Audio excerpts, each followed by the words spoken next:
Good morning, Nikki. Roll call. E, you ready? Thank you, Chair Bohn. I will start with you, Supervisor Bushnell. Good morning. Supervisor Wilson. Present. Supervisor Arroyo. Here. Supervisor Madrone. Here. And Chair Bohn. Yep. Thank you. I'd like to recognize our new assistant clerk of the board, or everything, Kaylee over there, learning the ropes, so everybody knows who she is, and we'll do a salute to the flag.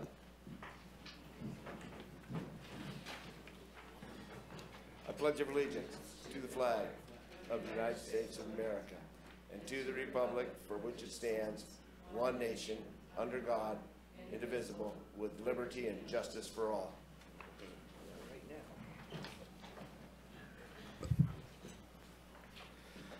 Madam CEO, any modifications or things you want to change? Good morning, Chair Bohn. There are no modifications to the agenda today. Look at that. We'll just run straight into the consent calendar.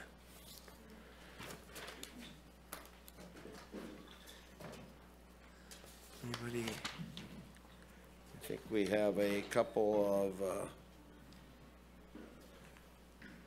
proclamations. Supervisor Wilson, Constitution Week. God, I brought a bunch of Constitution stickers in there in my pickup, too. All right, looking like a Constitution sticker. Get you going. All right. Well, thank you for this. We have a proclamation. For some years now, annually, the Daughters of the American Revolution have brought us a proclamation for Constitution Week. It's something that that organization has celebrated for years, and as part of their mission was to bring awareness of the Constitution, the document, the historical construct of it, and the importance of it in our nation in terms of, well, why this nation is different, and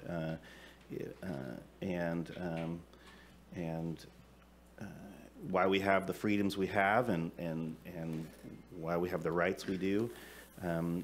And so we have a proclamation to address that. I want to thank Director Wheeler and our clerk recorder for Pablo Juan Cervantes in their assistance with that. I want to help also the and I know I didn't get your whole title in there. It's very long, so I'll let you can do that if you'd like.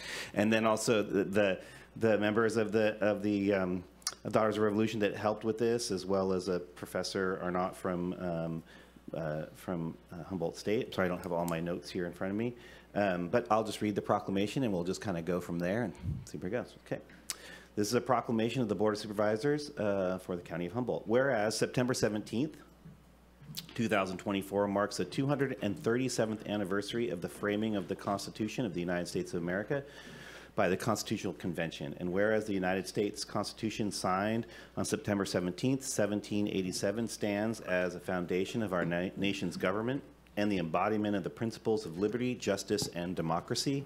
And whereas the Constitution of the United States of America was a turning point in world history, establishing a government of the people, by the people, and for the people, and whereas the central promise of the Constitution of equal rights under the law was unfulfilled at its inception, and this promise that all people created equal had to be made real through struggle, through the Civil War, Seneca Falls, Stonewall, and Wounded Knee, and through multiple constitutional amendments. And whereas through the process of amendments, bringing with it the Bill of Rights, beginning with the Bill of Rights, the Constitution has expanded and improved to better fulfill its promise of equality and freedom for all, including the abolition of slavery with the 13th Amendment, the granting of citizenship and equal protection under the law through the 14th Amendment, and the extension of voting rights with the 15th and 19th Amendments.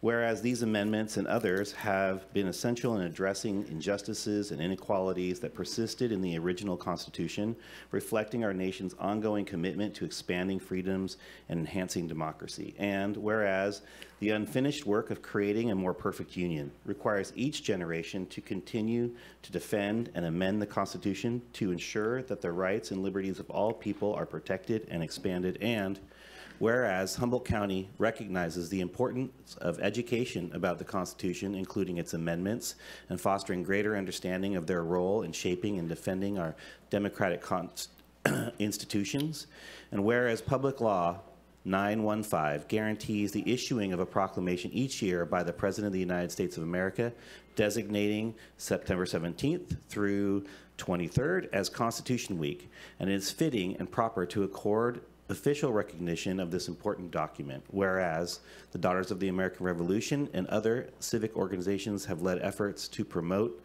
the study, the celebration, and the celebration of the Constitution, encouraging all Americans to reflect on the significance of this document and the ongoing work needed to realize its ideals.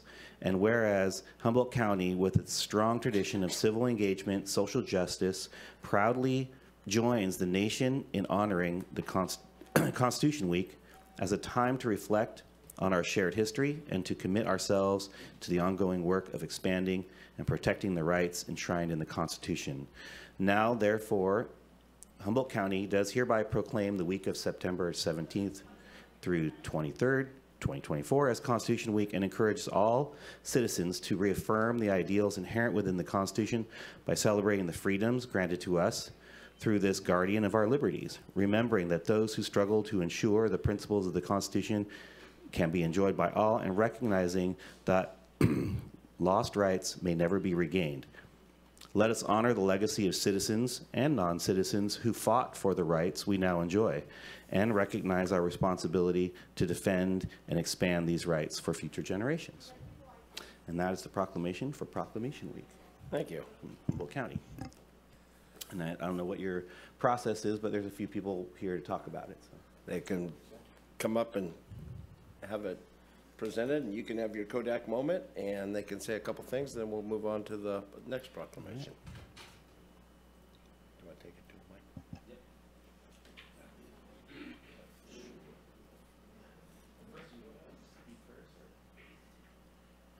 You're gonna come. Yeah, yeah. I mean, that's what they've always done. I have been elected to pick it up multiple times, and it's usually right here. All right, here we go. You ready? Okay, I'm gonna stand there, you're gonna be in it. You're in it. Yeah. There we go. He helped you do it. Oh, that's right. 1, 2, 3, smile. Yeah, great. All right. Here you I'll go. send you a copy. I thank you for the kind words, Mike, and the Redwood Forest chapter, which is the chapter in Eureka of the Daughters of the American Revolution, have continued to provide a place in the Humboldt County Library, second floor, by the Humboldt Room, where we have a display. There's documents about the Constitution, as well as little booklets that I think some of you have had before, that just a copy of the Constitution, so that people, there you go, I like it, are available for people to take. We try to do that just to part of our outward reach, because it is a very, very, very important document that keeps our country together.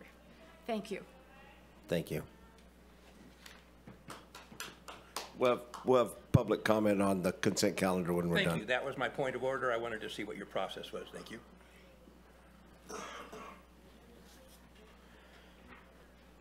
Okay, we have a proclamation on Suicide Prevention Awareness Month. I know they had their walk on Sunday, and I'm in Arcata on the plaza at 11 o'clock.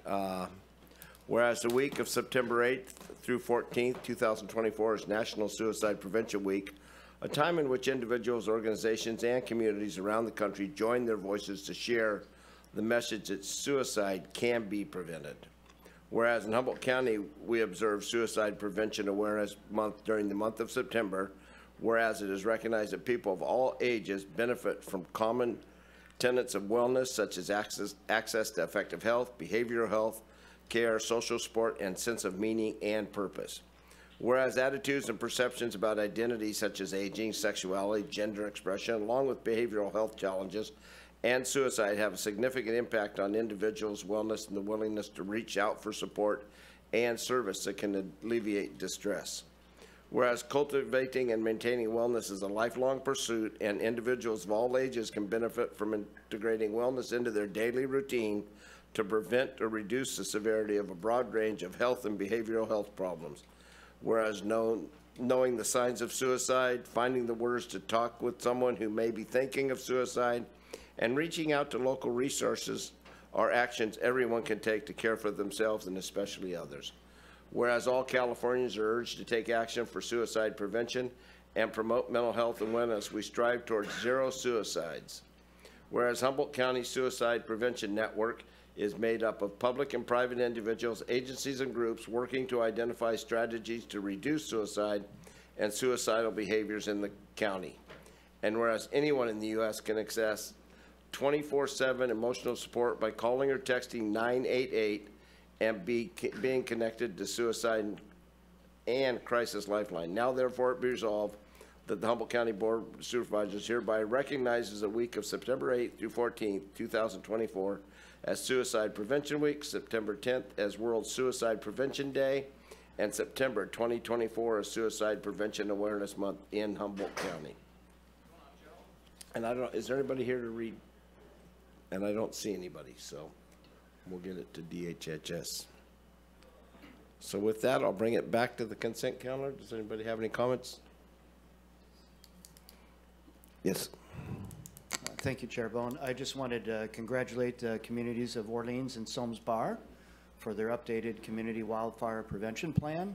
It's a work of love and hard work to be prepared for things, and things are looking pretty good out there on the Boise fire. They've got it 91% contained, but if a fire is going to happen, you couldn't ask for a better community to be around to help support the Forest Service, CAL FIRE, and everybody else in that effort. So I just want to congratulate them on their hard work, as well as Sibel Emmett and our staff at the county that work with all these communities to put these plans together. So thank you. You bet. Thank you. Supervisor Bushnell. Thank you. I'd like to just recognize Mike Lamore and tell him thank you for his work on the Forestry Review Committee, and then to remind the public also that we have an opening on the Forest Review Committee. And if you want to have more information on that, contact the COB and they can get you an application, or any Board of Supervisors. And a big shout out to the Aviation Department. Looks like we got about $4 million worth of funding for a variety of our airports. So that's a lot of good work happening there. So thank you. With that, I'll bring it open to public comment.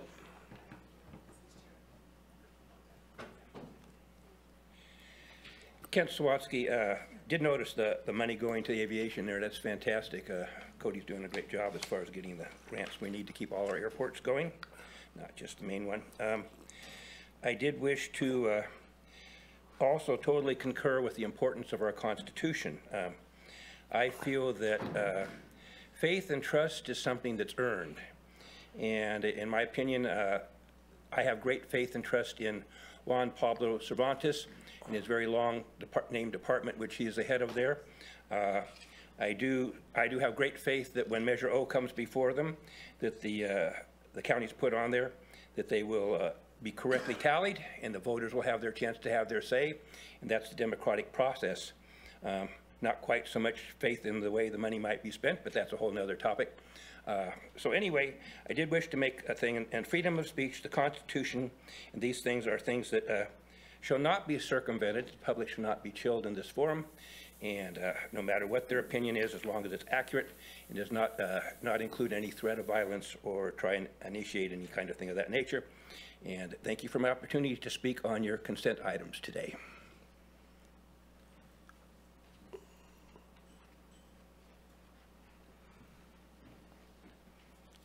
Good morning, Mr. Chairman, ladies and gentlemen of the board, citizens of Humboldt County. My name is Vernon Price, and I'd like to stand here and say thank you to our directors of mental health and our director of DHHS, and to item number 13 of today's document, our agenda. It's been a long, hard road to get where we are here with this item, and it's going to be helping a lot of people help themselves and improve the quality of life and bring forth equality to health care in our county. Thank you so much. Thank you. Seeing no one else, anyone on the line? Supervisor Bushnell? Thank you. I just want to recognize that it looks like we're getting a contract for the snack bar up top, and to encourage our staff around the courthouse to utilize that so we can keep that.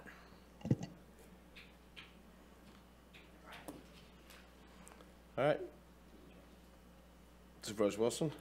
Thanks. Just a couple last notes on the Constitution Week proclamation. Again, I want to highlight the work of Joan Tempest and Catherine Mace in terms of assisting with this process of developing what is an updated version of our resolution in this. And I would ask that if we could send a copy of our resolution to the Daughters of, our resolution to the Daughters of the American Revolution national organization to see if they have some templates there that they use. There's probably 3 of them, I think, and maybe if they want to consider using an updated version from Humboldt County. So that was all I have. Thanks. And if we could add that to the motion, I guess I'll make a motion. I'll make a motion that we approve the consent calendar with the added request of staff to send this resolution to the Daughters of the American Revolution national organization. Thank you. Second.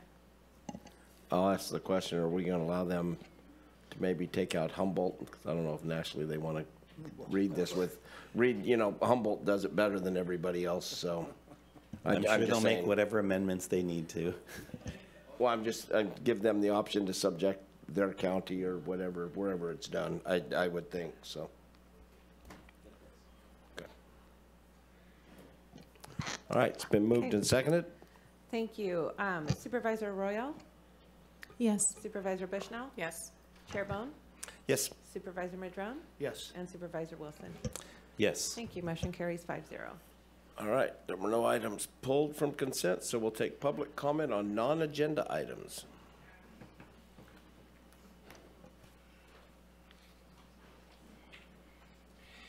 Kent Sawatsky again, moving off a little bit. Really nice. I'd like to thank the IT department. We have the big screen back there so we can see the timer. Bravo. I did trust is something that's earned. What brought me here was probably 16 years ago. I felt my rights to my property rights, 16 entitlements, all my property was being removed from me. So I kind of joined a group a little bit to preserve property rights, and it was a group, I think it was promoted by Lee Ulansky, and I thought it was a good thing to preserve property rights. And they basically approached me, not him personally, but there was a group of 4 that they wished to have all of us who wanted property rights donate $1,000 to. And I declined to do that. I said, instead, I'm going to come into the forum and I will assess these people and I will assess their abilities and have their backs when appropriate and not have their backs when not appropriate. So in the vetting process, I reached out to, because I felt that Supervisor Rex Bohn had been slandered, and it sent off, there was a comic in there in Eureka Times Standard which referred to him as Rex Bong. And I felt that was not appropriate. So I contacted the editor and I said, well, what is up with this? And I said, it seems not to be correct. And he said, well, it must not be taken too hard by Rex because he wanted the original art. Okay, so you own that name, so maybe Rex Bong is what I'll call you, Rex, from now on. On the other hand, then I did further investigation, and I wanted to find out his moral compass, and there were things regarding the 4th Street connection, where it was alleged that they were profiteering from selling cocaine and all other drugs. And so I talked to people that I knew might have been there, and they said, yes, that's what happened down there. So in my opinion, maybe I should call Rex instead of Mr. Baseball, Mr. 8-Ball, I don't know. These are all things that happened, and you can agree to disagree, but I speak in facts when I speak up here, and I stay with facts, and I have a problem with someone coming up against me and accusing me of not telling the truth. So the facts are out there as far as my perception, and that's why I'm not too happy with a lot of things that happen here. I don't have faith in someone with a moral compass of that nature, and I think he can stand on his reputation. That's what he will be remembered for, in my opinion. And a lot of conservative people out here who did not support the drug business are in agreement with me. And so I'm not just speaking for myself. I'm speaking for a lot of people. The only person in all the people I spoke to would have Rex's back said, well, what's going to happen if he's not there and these other group of people take over the supervisor's chamber? And I don't feel that's a concern of mine. I think that no matter what, the county will go on with or without Rex Bohn. Thank you for the opportunity to speak. Thank you very much. Is there anybody else to speak? Chair Bohn, I have somebody, if there's nobody in person, doesn't look like it. I have somebody on the line. Caller, well, they just lowered their hand. Oh no, there they are. Caller 2223, *6 to unmute, and you'll have 3 minutes.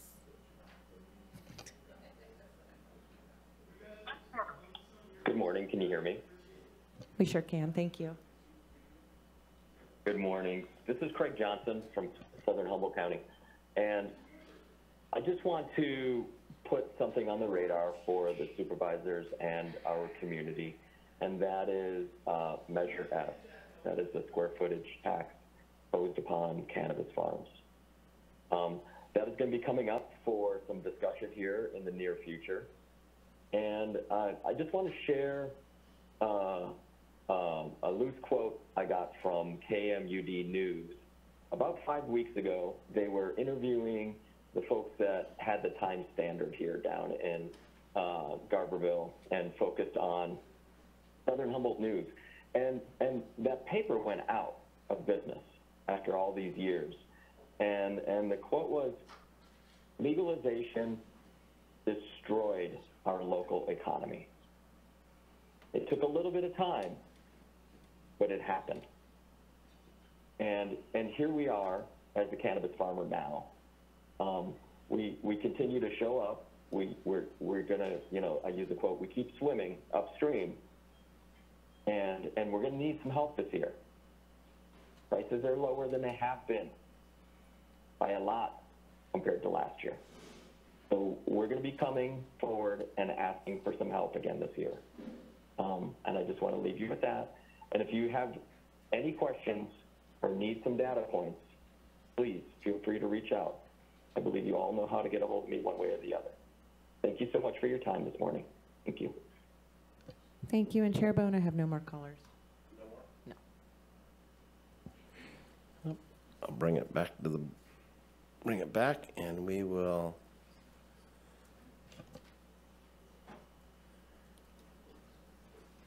how did you want to okay. Answer my question. Thank you, Mr. Ford.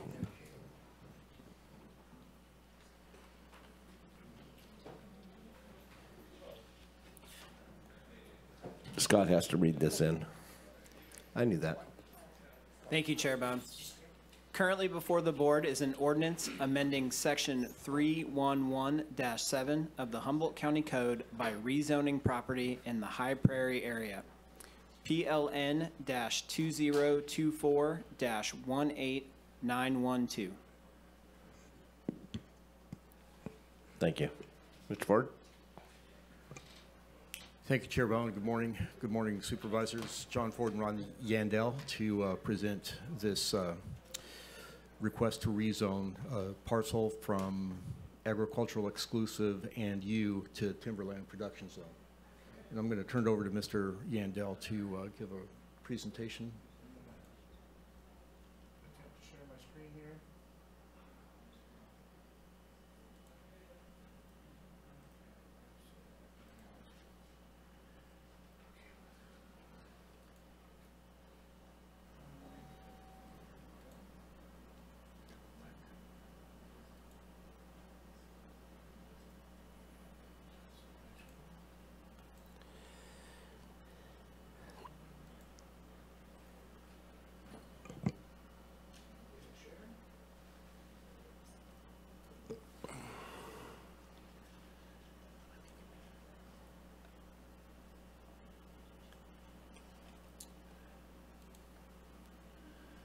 Trying to make it larger here.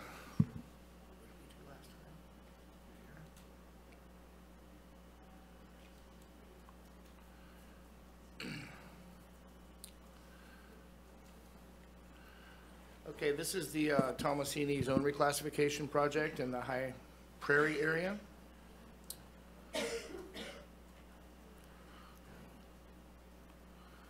The project is located where the push pin is there, a little bit southwest of the Titlow Hill area there. This project would rezone 120-acre parcel from both agricultural exclusive with a combining zone specifying 160-acre minimum parcel size and unclassified into timberland production zone. The subject parcel has a general plan designation of agricultural grazing, which is consistent with the TPZ zoning. The Planning Commission has recommended the zone reclassification to the Board of Supervisors for approval on August 1st of this year.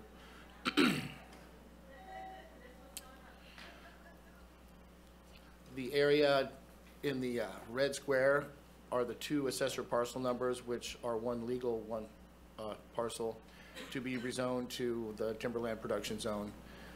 The other parcel on there is shown because it's part of the same forest management plan, and that parcel is, for the most part, timberland production zone, as are the rest of the parcels surrounding the subject parcels. Staff's recommending the board adopts the resolution, making all the required findings for approval of this zone reclassification, and adopt the ordinance reclassifying lands within APNs 316-195-002 and 316-196-007, both from AEB 5160 and U into TPZ. That concludes my presentation. Thanks. And so this would take out any opportunity for cannabis and basically turn it into what they want it for is timber production. That's correct. And forestry review was a 6-0 vote, right? They conditionally approved it because there was a typo in the forester's letter, but that's since been fixed. All Yeah, right. but it was Great. unanimous. Great. Short and sweet. Nice job, Rodney. Thank you. Anybody? Motion? Supervisor Bushnell? Thank you. So the unclassified, the U designation is also something we're trying to move away from. Is that correct? And how many acres are in the U? The U makes up 2/3 of the acreage. Oh, a lot. Okay. Yes. Yeah, and so we are trying to get away from the unclassified, right? That's correct. Okay, and so this would move it into some other kind Yeah, of... the island of U classification would be gone from that area. Okay, thank you. Supervisor Wilson? Through the chair, first, Director Ford. So in the last month, this is like the second of our conversions to TPZ from ag. The last one predicted, I think, a $15,000 a year reduction in property tax. This is another $4,000. Are we going to see, what do you think? Is this going to be the trend that we're going to see these conversions? I mean, over 10 years, it's another $40,000. The other one would be another $150,000. So, and I'm just kind of wondering, is this the beginning of what we're going to be seeing? And should we be thinking about this? I mean, maybe it's a question for the CAO, and, in terms of like this direction, and in terms of these reductions in property taxes at a time when, again, we're asking for a tax for rural roads and those sorts of things. We're trying to derive revenues in order to maintain the services in these spaces. Can we speak to that for a second? Sure. Just logically, it makes sense that if people are managing their land for timberland, that they would want the tax incentive that goes along with that to hold it for timberland. And one of the questions that was asked last time, what's the difference in the allowed uses between AE and TPZ? And there are quite a number of uses that are allowed in AE, even with a conditional use permit, that would not then be allowed in TPZ. So it is more restrictive. It is more narrowly focused in terms of what the allowed uses are. The trade-off really is to set this land aside for timber production. Where property is managed for timberland production, there will be a corresponding tax revenue from the timber when it's harvested. I can't say when that's going to be. I don't know what the stand here is off the top of my head.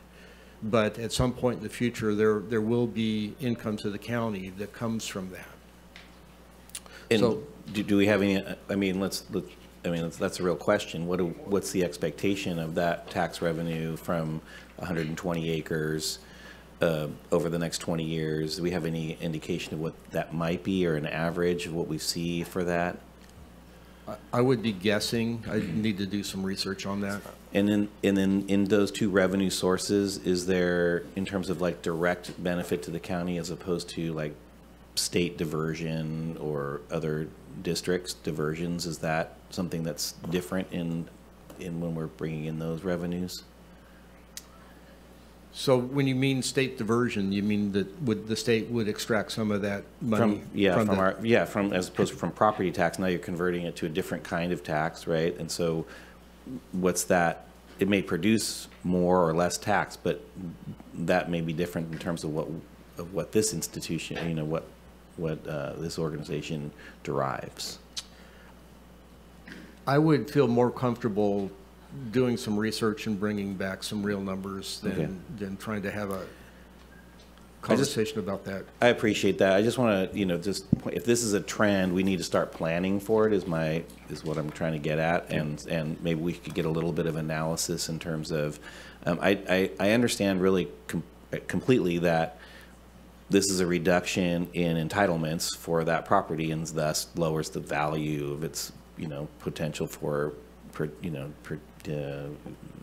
doing those commercial type activities, but still, nonetheless, it's like I'm just concerned about like if we're going to see a lot of this, whether we should be planning for it from a financial perspective. So those are my comments. I will vote for this. I just wanted to if this is just, again, this is the second time in a month we've seen this kind of conversion, and we've sort of just talked about the tax revenue reduction as sort of like on an aside, but if we're going to see more of these, maybe it's something we should be thinking about a bit more deeply. Thanks.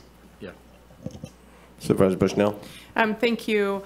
I think that my comment would be that some of these holdings are burdensome financially with the tax rates, and people may not be paying those taxes because of financial constraints. And so this is an opportunity for them to convert it to TPZ or Williamson Act so that they can afford to pay those taxes. Otherwise, we have lands that we have seen, a lot of lands coming through that are, the taxes haven't been paid for 5 years, and they are getting, sold or lien sold or nothing, just sitting there abandoned. So this is a good opportunity for people, if they can't afford those taxes, to try to do something to financially make it feasible for them. And also, these working lands take a lot of money. THPs are very expensive.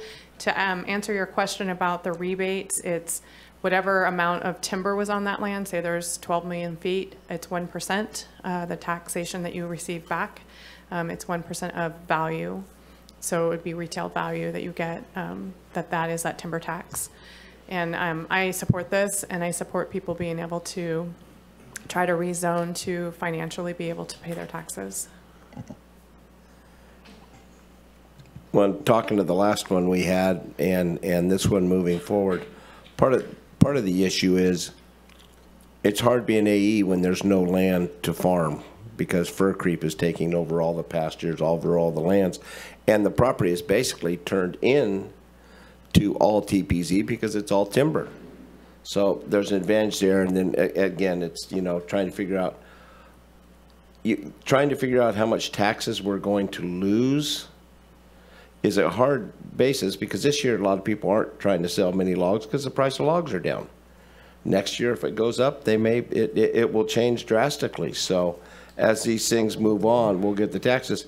And then the other thing is, one of the things I know that can help our tax rate is trying to get some of these houses that want to be built, we keep talking about, instead of the private dollar taxes, because there's quite a bit of property in 3 houses almost pay as much tax as a 160-acre parcel. So depending on the size of the houses. So we, if we're going to look about, if we're looking about our tax base, we should look at that. And then we're converting a lot of land to public, indigenous, and things like that that come off the tax rolls. So these are all things that are valid concerns, but they're all equal concerns we have. So as we move forward, we should probably look at all of that. So I appreciate the concern.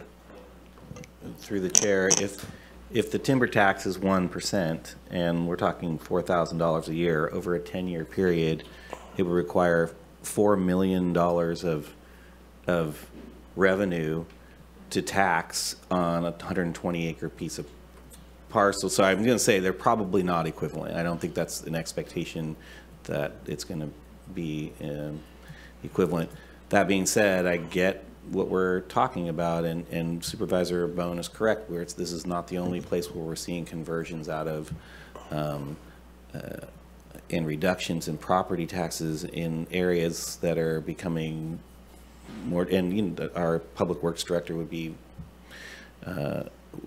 has said very clearly, like these places have to be served through our public works and even through all of our other services, public safety as well, and so it's just something we got to be thinking about. So thanks. All right, I'll open it up to public comment.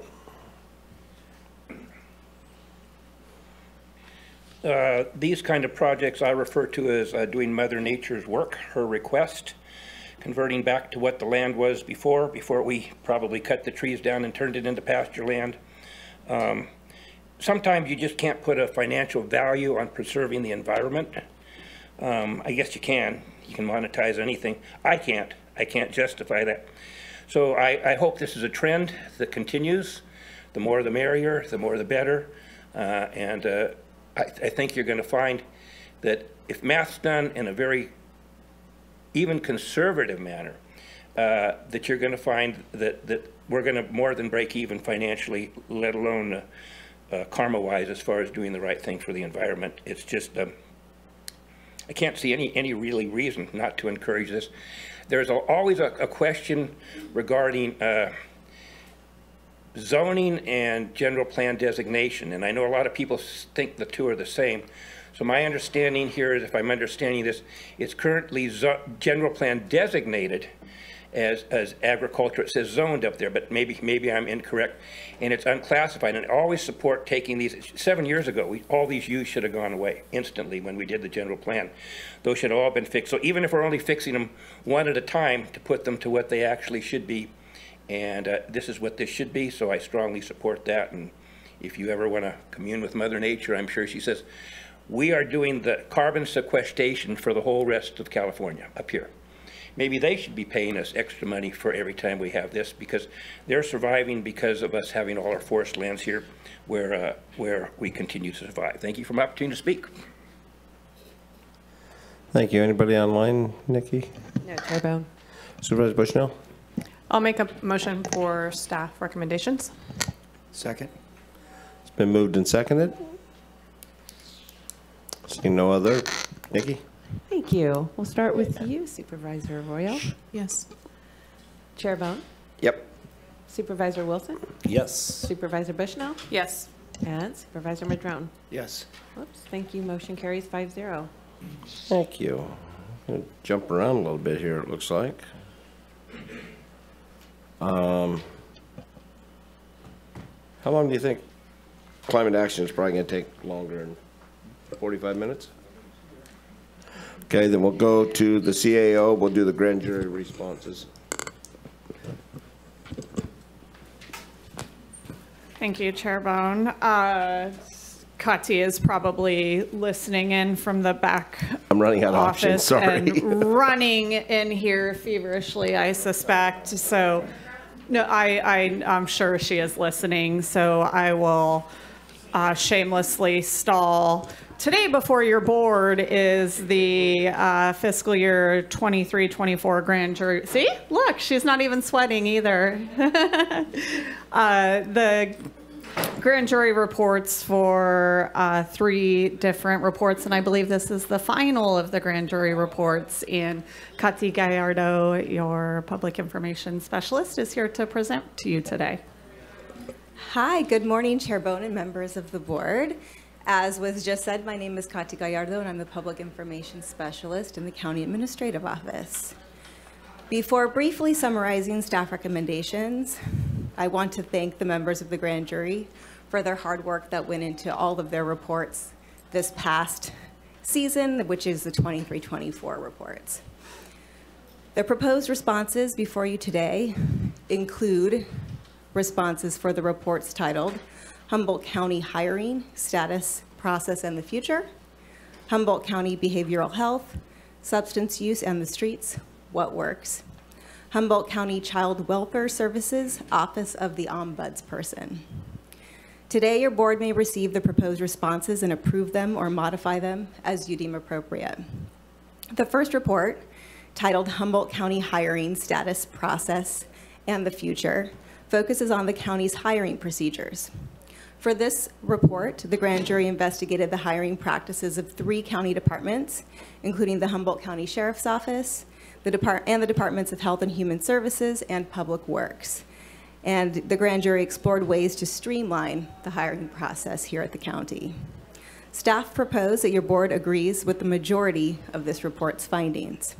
One finding of note states that as of a 2020 survey, county pay levels are low relative to similar counties, which hinders both recruitment and retention across many departments. While staff propose that your board agree with this finding, the proposed response notes that the data from the survey referenced was used for the last round of salary negotiations in 2021 and 2022. And what was not included in the grand jury's report is that all staff received at least a base salary increase of 7.5%, while those represented by the Humboldt Deputy Sheriff's Organization and Law Enforcement Management received a base salary increase of 10%. In addition, many classifications received additional salary adjustments above and beyond the base salary increase to maintain equity. These increases do not include regular step increases that occur annually, or longevity for long-term employees, or reclassifications or wage increases for specific classifications that have occurred since these labor agreements were executed. Additionally, the grand jury found that HR does not have or use a standard set of metrics for the completion of hiring steps, hiring time frame, recruitment success, or retention. And it is proposed that your board partially agree with this finding, as HR has confirmed that there are standards set for the completion of hiring steps and hiring timeframes. Regarding the grand jury's recommendations for this report, many will be or already are in the process of being implemented, including filling vacancies in the Human Resources Department by June 30th, 2025, developing a best practices guide and training program for departments to use to speed up the hiring process, continuing the process of becoming an approved local merit system or ALMS county, developing a single comprehensive internal hiring policies and procedures manual no later than March 31st, 2025, developing metrics to measure the completion of hiring steps, hiring timeframe, recruitment success and retention, and conducting annual performance evaluations for all Human Resources Department staff. While those have been implemented or are in the process of being implemented, staff is proposing that your board will not implement the recommendation to fund and fill the HR Assistant Director position, in addition to funding and filling 3 HR positions that were funded by expired federal grants by June 30th, 2025. The necessary funding to fill the Assistant Director of Human Resources and the 3 HR positions was not allocated in the county's approved fiscal year 2024-25 budget. Therefore, this position cannot be filled by June 30th, 2025. It should be noted that 1 analyst position was allocated on the Human Resources Risk Management team to partially offset the expiration of these grant-funded positions, and this position has already been filled. Additionally, it's proposed that your board does not implement the recommendation for HR to implement additional hiring and retention strategies by July 1st, 2025. For HR to implement additional hiring and retention strategies, there will likely need to be funding made available to conduct further analysis on this topic. And due to the county's current budget constraints, this recommendation cannot be implemented by the civil grand jury's recommended deadline. HR will continue to work with departments to be creative in the hiring and retention space. However, the lack of funding to offer many of the hiring and retention incentives that other agencies utilize continues to be a significant barrier to a successful recruitment and retention strategy. Finally, it is proposed that your board does not implement the grand jury's recommendation to adjust compensation levels to be competitive with other counties when the budget situation improves. As previously mentioned, following a comprehensive classification and compensation study, the county agreed to provide significant wage increases to county employees in 3-year labor agreements executed in 2021 and 2022. Outside of the budgetary capacity to provide additional compensation increases, a substantial amount of time will need to be devoted to compiling and analyzing labor market data, as well as internal recruitment and retention data to determine where the county stands relative to the current labor market, considering the county's recent wage modifications, and how any potential compensation increases should be implemented to address the most pressing needs first. Depending on the scope of such a study, the use of a consultant may be required due to capacity issues within the Humboldt County Department of Human Resources. And that brings me to our second report. The second report before you today is titled Humboldt County Behavioral Health, Substance Use and the Streets, What Works? This report concludes that preventative behavioral health, substance use treatment, and housing outreach are critically important to everyone in our community, especially to individuals experiencing homelessness.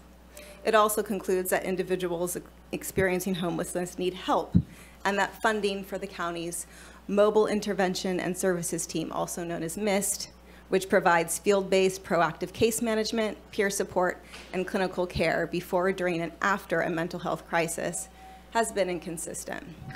It is proposed that your board agree with all of the grand jury's findings in this report. Regarding the recommendations, it is proposed that your board will not implement the recommendation to, by June 30th, 2025, commission a study to determine the cost-benefit relationship between providing MIST services to at-risk residents versus continuing to use other community resources for untreated people. As you know, the county is facing a budget deficit of over $15 million in fiscal year 24-25, and therefore is not in the financial position to allocate funds to commission a study for this purpose. Additionally, conducting a study as described in this recommendation at local cost would be duplicative, as the Substance Abuse Mental Health Services Administration has already conducted this research and determined that a comprehensive and integrated crisis network is the first line of defense in preventing tragedies of public and patient safety, civil rights, extraordinary and unacceptable loss of lives, and the waste of resources.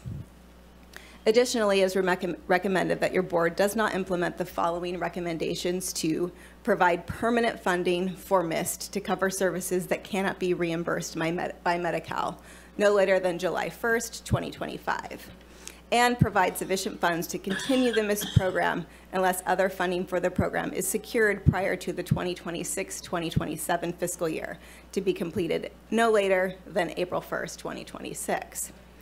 The county's current budget situation makes it difficult to allocate funds for MIST services that are not reimbursable by Medi-Cal.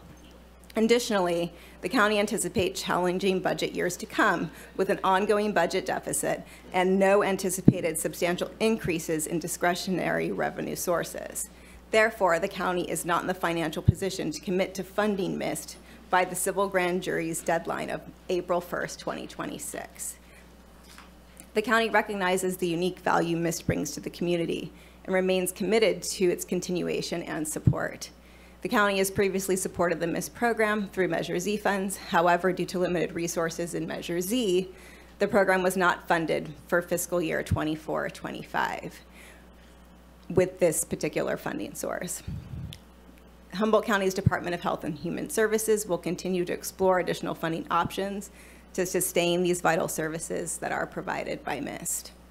And finally, the recommendation that DHHS's Behavioral Health Branch and the Humboldt County Sheriff's Office enact a plan to document calls for service where both missed and the Humboldt County Sheriff's Office respond by no later than January 1st has already been implemented. This brings us to the final report to be discussed today. And again, I'm briefly summarizing these proposed responses in these reports. The final report is Humboldt County Child Welfare Services, Office of the Ombudsperson. This report concluded that CWS Office of the Ombudsperson does not fulfill its purpose to investigate concerns or complaints related to CWS in an independent and objective manner and develop proposed resolutions. It is proposed that your board disagree with the majority of the grand jury's findings related to this report. Such findings include, but are not limited to, CWS does not provide a standardized form for complainants to file a complaint with the Office of the Ombudsperson and does not provide printed information to clients informing them that an Office of the Ombudsperson exists and what the function of the office is. The CWS Ombudsperson is currently filled by a person with little background in child welfare or social work, which is also not true. CWS fails to provide information on the outcomes of complaints, leaving the public with no information on what policies, procedures, and civil rights have been violated and what, if anything, has been done to address these violations. And CWS regularly and systematically violates the terms of the 2018 judgment of the Superior Court of the State of California related to the Office of the Ombudsperson.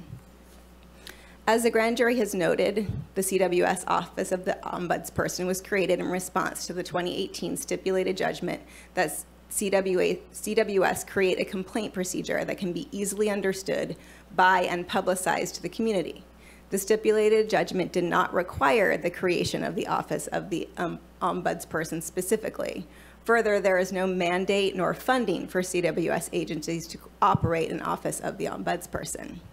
CWS has not violated the terms of the 2018 stipulated judgment. The stipulated judgment required that for the county to create a complaint procedure, which CWS did by creating the Office of the Ombudsperson. Plus, the Attorney General has determined that CWS had fully complied with and completed its obligations to create this procedure. It is proposed that your board partially agree with the finding that, in violation of its own policies and procedures, the CWS Office of the Ombudsperson regularly fails to notify complainants of the findings and resolutions of their complaint. CWS acknowledges that complainants are not always notified of the findings and resolutions of their complaint. CWS records and information CWS records, and information are protected by Welfare and Institutions Code Section 827 and cannot be disclosed to unauthorized individuals without a court order. Many complainants are not entitled to receive confidential case information. CWS staff has noted that policy will be updated to reflect this. Regarding the grand jury's recommendations, several have been implemented, including Humboldt County CWS has created a comprehensive complaint form for those wishing to file a complaint with the Office of the Ombudsperson, in addition to a brochure which is provided both in English and Spanish detailing the procedures for making a complaint that are readily available on our website, at all DHHS offices, and through the mail. This has been implemented. Humboldt County Child Welfare Services follow all elements of the Child Welfare Services Policies and Procedures Section 10 through 75 by November 1st, 2024. This has also been implemented. And CWS has also implemented the recommendation to make available to the public the Office of the Ombudsperson performance data that they acquire. It is proposed that the following recommendations will not be implemented at this time. The recommendations are as follows: that CWS provide physical copies of a comprehensive complaint form and the brochure detailing the procedures for making a complaint to the Office of the Ombudsperson to every member of the public involved in a child welfare services proceedings of any type. Number 2, CWS expand the range of performance data acquired for the Office of the Ombudsperson to include what policies, procedures, and civil rights have been violated and what, if anything, has been done to address these violations no later than March 31st, 2025.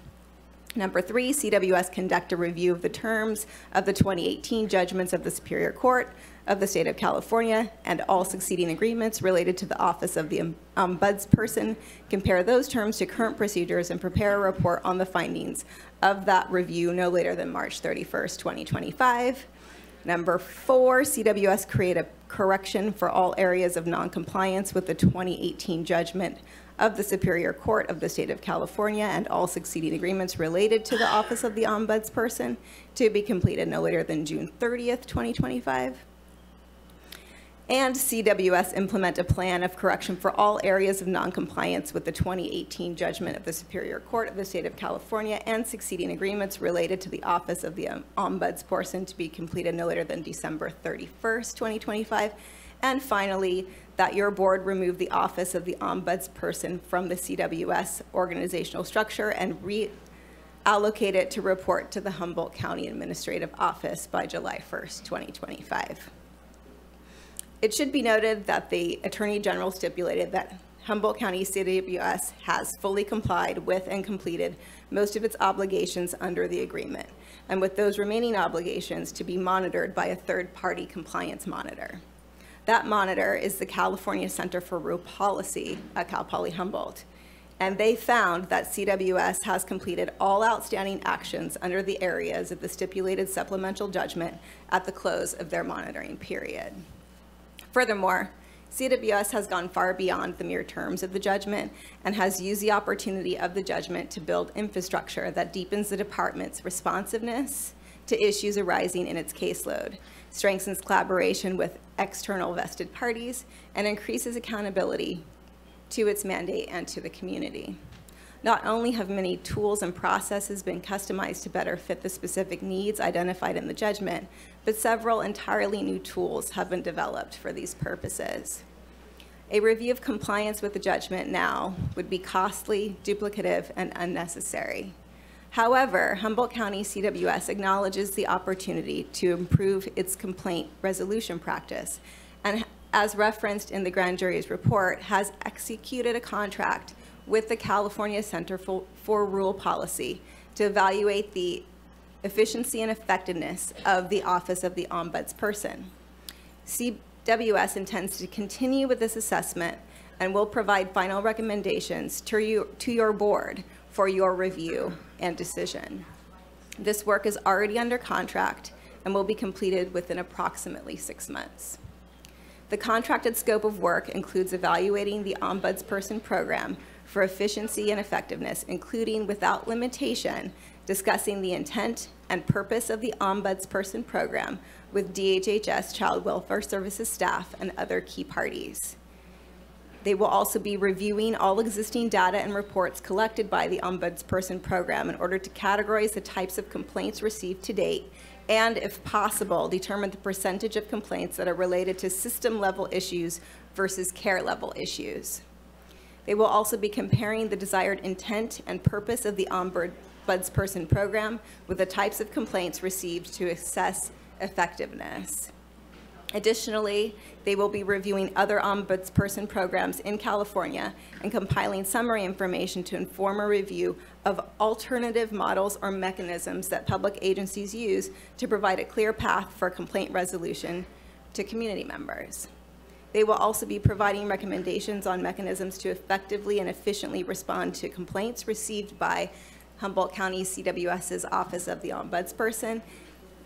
And they will also be preparing a performance assessment, which summarizes key findings, clarifies the difference between the current Ombudsperson program practices and other mechanisms currently in place, and also identifies results and recommendations relating to both system-level and case-level areas for improvement.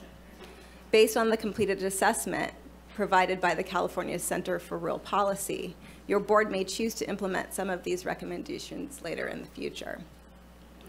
And this concludes my staff report. I would like to thank the grand jury once again for all of the work they've put into all of their reports this past grand jury season. And I would also like to thank HR and DHHS staff in particular for their partnership and on their contributions for the proposed responses that went into your board's responses today. As you know, your board may receive the proposed responses before you and approve them as written or modify them as you deem necessary. And staff, I believe, is present to discuss these responses further if you have any questions. And I'd like to thank you for your time. Thank you. Very, very well done. All responses and everything else. So I like the thoroughness on the CWS. I like the, you did a nice job. Thank you. I'll bring it back to the board. Any comments? Well, again, I think it was 3,200 cases a year that CWS handles. I think it's one of our larger departments at DHHS, and I think they do a great job. We recognize them for that, and the DA, sheriff, everybody else that recognized them. So I appreciate that, and the improvements that are being made. And there can always be improvements in everything. So, I mean, look at me. We hear it all the time that I need to improve. So anyway, thank you for everything, and we'll bring it back to public comment if there's nothing to be said up here. Ken Sawatsky, I always find it interesting the reasons, and I do feel sorry for the people in the county. We are at the smallest sieve of the money pot. Nationally, internationally, statewide, everybody takes their share, and we don't get our share down here to fund what we need to do. So regarding the, I'm going to talk about the last one, your ombudsman. I totally concur with all the findings the grand jury had there. It's public perception that the ombudsman has in the past been part of a get-along group with CWS. Let's put it this way. I've have public perception that multiple attorneys said, don't waste your time with the ombudsman process, go straight to this state attorney general. In other words, let's say hypothetically you have someone who wants to go to the ombudsman, but they've had to sign something, a non-disclosure, I won't complain anymore. And so what can they do? I mean, they can't even avail themselves of it. Doesn't seem to be working. You do have a continuing problem there with that process. It needs to be independent underneath CAO's office. I totally concur with that. It needs to be taken out of the process. Otherwise, you have somebody working with everybody else, and there's a public perception to just get along with everybody and continue on that basis. A while ago, I did bring forward some documents which I was alleged to not supposed to be able to have, and I did wish to clarify that for you a little bit. The main reason I did that was that your instruction code WIC section 287, that nobody can disclose this information. Well, let me tell you how a person would know not to disclose the information. If any of you have had a sheriff's report or a confidential report, or let's say the president had documents in the United States president, it's stamped confidential on it. That's how you know it's confidential. If the public does not know it's confidential and the public cannot tell from those documents, I highly recommend you guys take a look at those documents. And all you'll find is maybe one or two pages in a 50-page document down in the lower corner with very small type references this. It doesn't really say anything in the rest of the document. It's not stamped on the pages. If I were to hand you 50 pages of things that the children should not have out there in the public, you would feel totally free to put it out there, because it's not stamped on there. You would have no way of knowing it's not supposed to be out there. So when you say you want to protect the children, and it's important that it doesn't mess with their futures, it's been 2 months since I brought this to the county's attention, a little less than 2 months now. I think it was on just a little less. And I'm not aware that that policy has been changed. I'm not aware. I am aware that some of the people are now being instructed and to sign confidentiality agreements, which is great, but you have a major problem there, and I'm just trying to fix this thing to protect the children.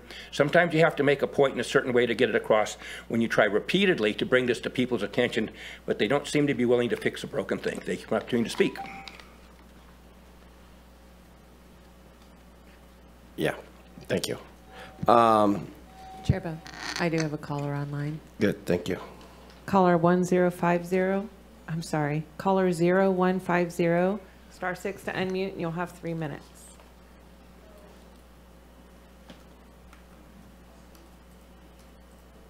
Hello, Dottie Russell from Southern Humboldt again. I wanted to bring to the attention, I know we're talking about child protective services or welfare services, but maybe the ombudsman program could tie in adult protective services. There's a lot of people that need help.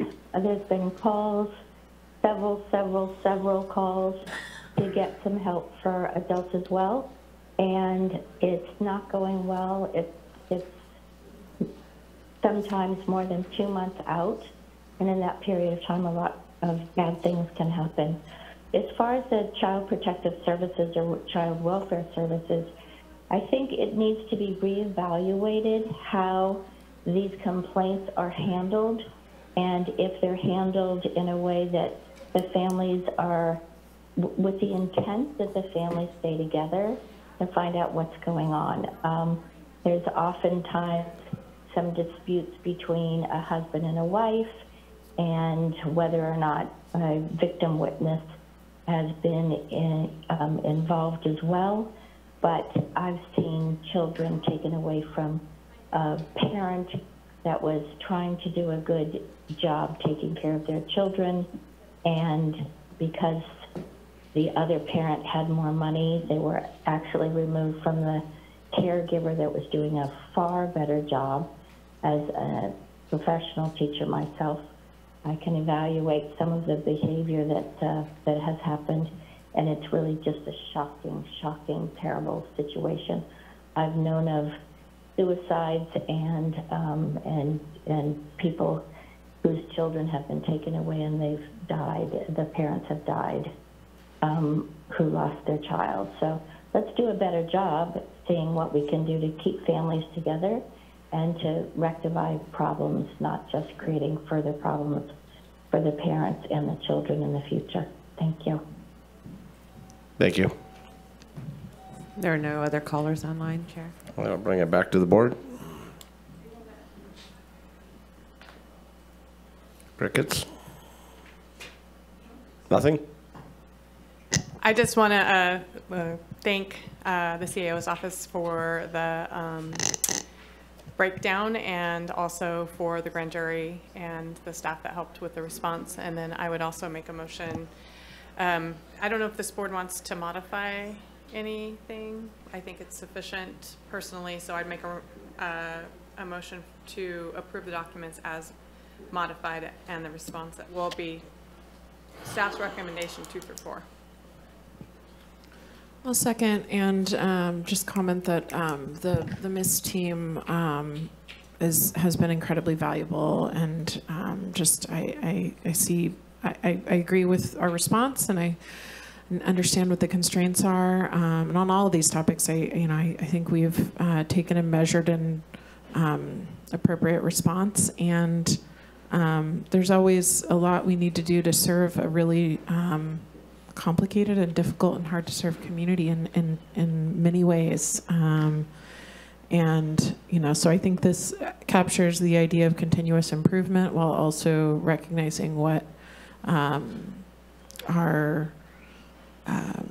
constraints are that we're really facing. So thank you for the report, or for the for the detailed responses, but also for the report on them. Saying no. And again, HR, behavioral health, again, I want to thank Child Welfare Services for everything they're doing. I don't see much to change. There are, as Supervisor Arroyo said, 6:30 this morning on Broadway was not a pretty sight. So there's so much more work to be done along all of these lines. So with that, Nikki? Thank you, Chair Bohn. Supervisor Madrone? Yes. Chair Bohn? Yes. Supervisor Bushnell? Yes. Supervisor Arroyo? Yes. And Supervisor Wilson? Yes. Thank you. Motion carries 5-0.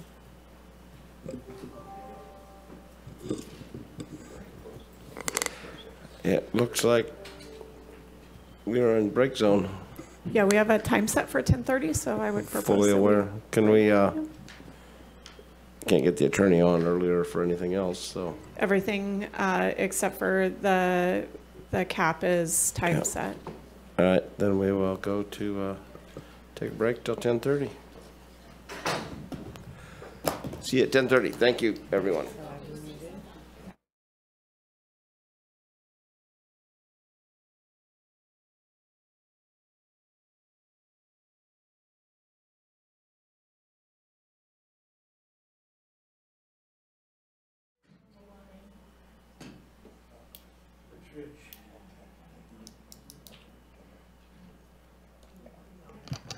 He's on the line.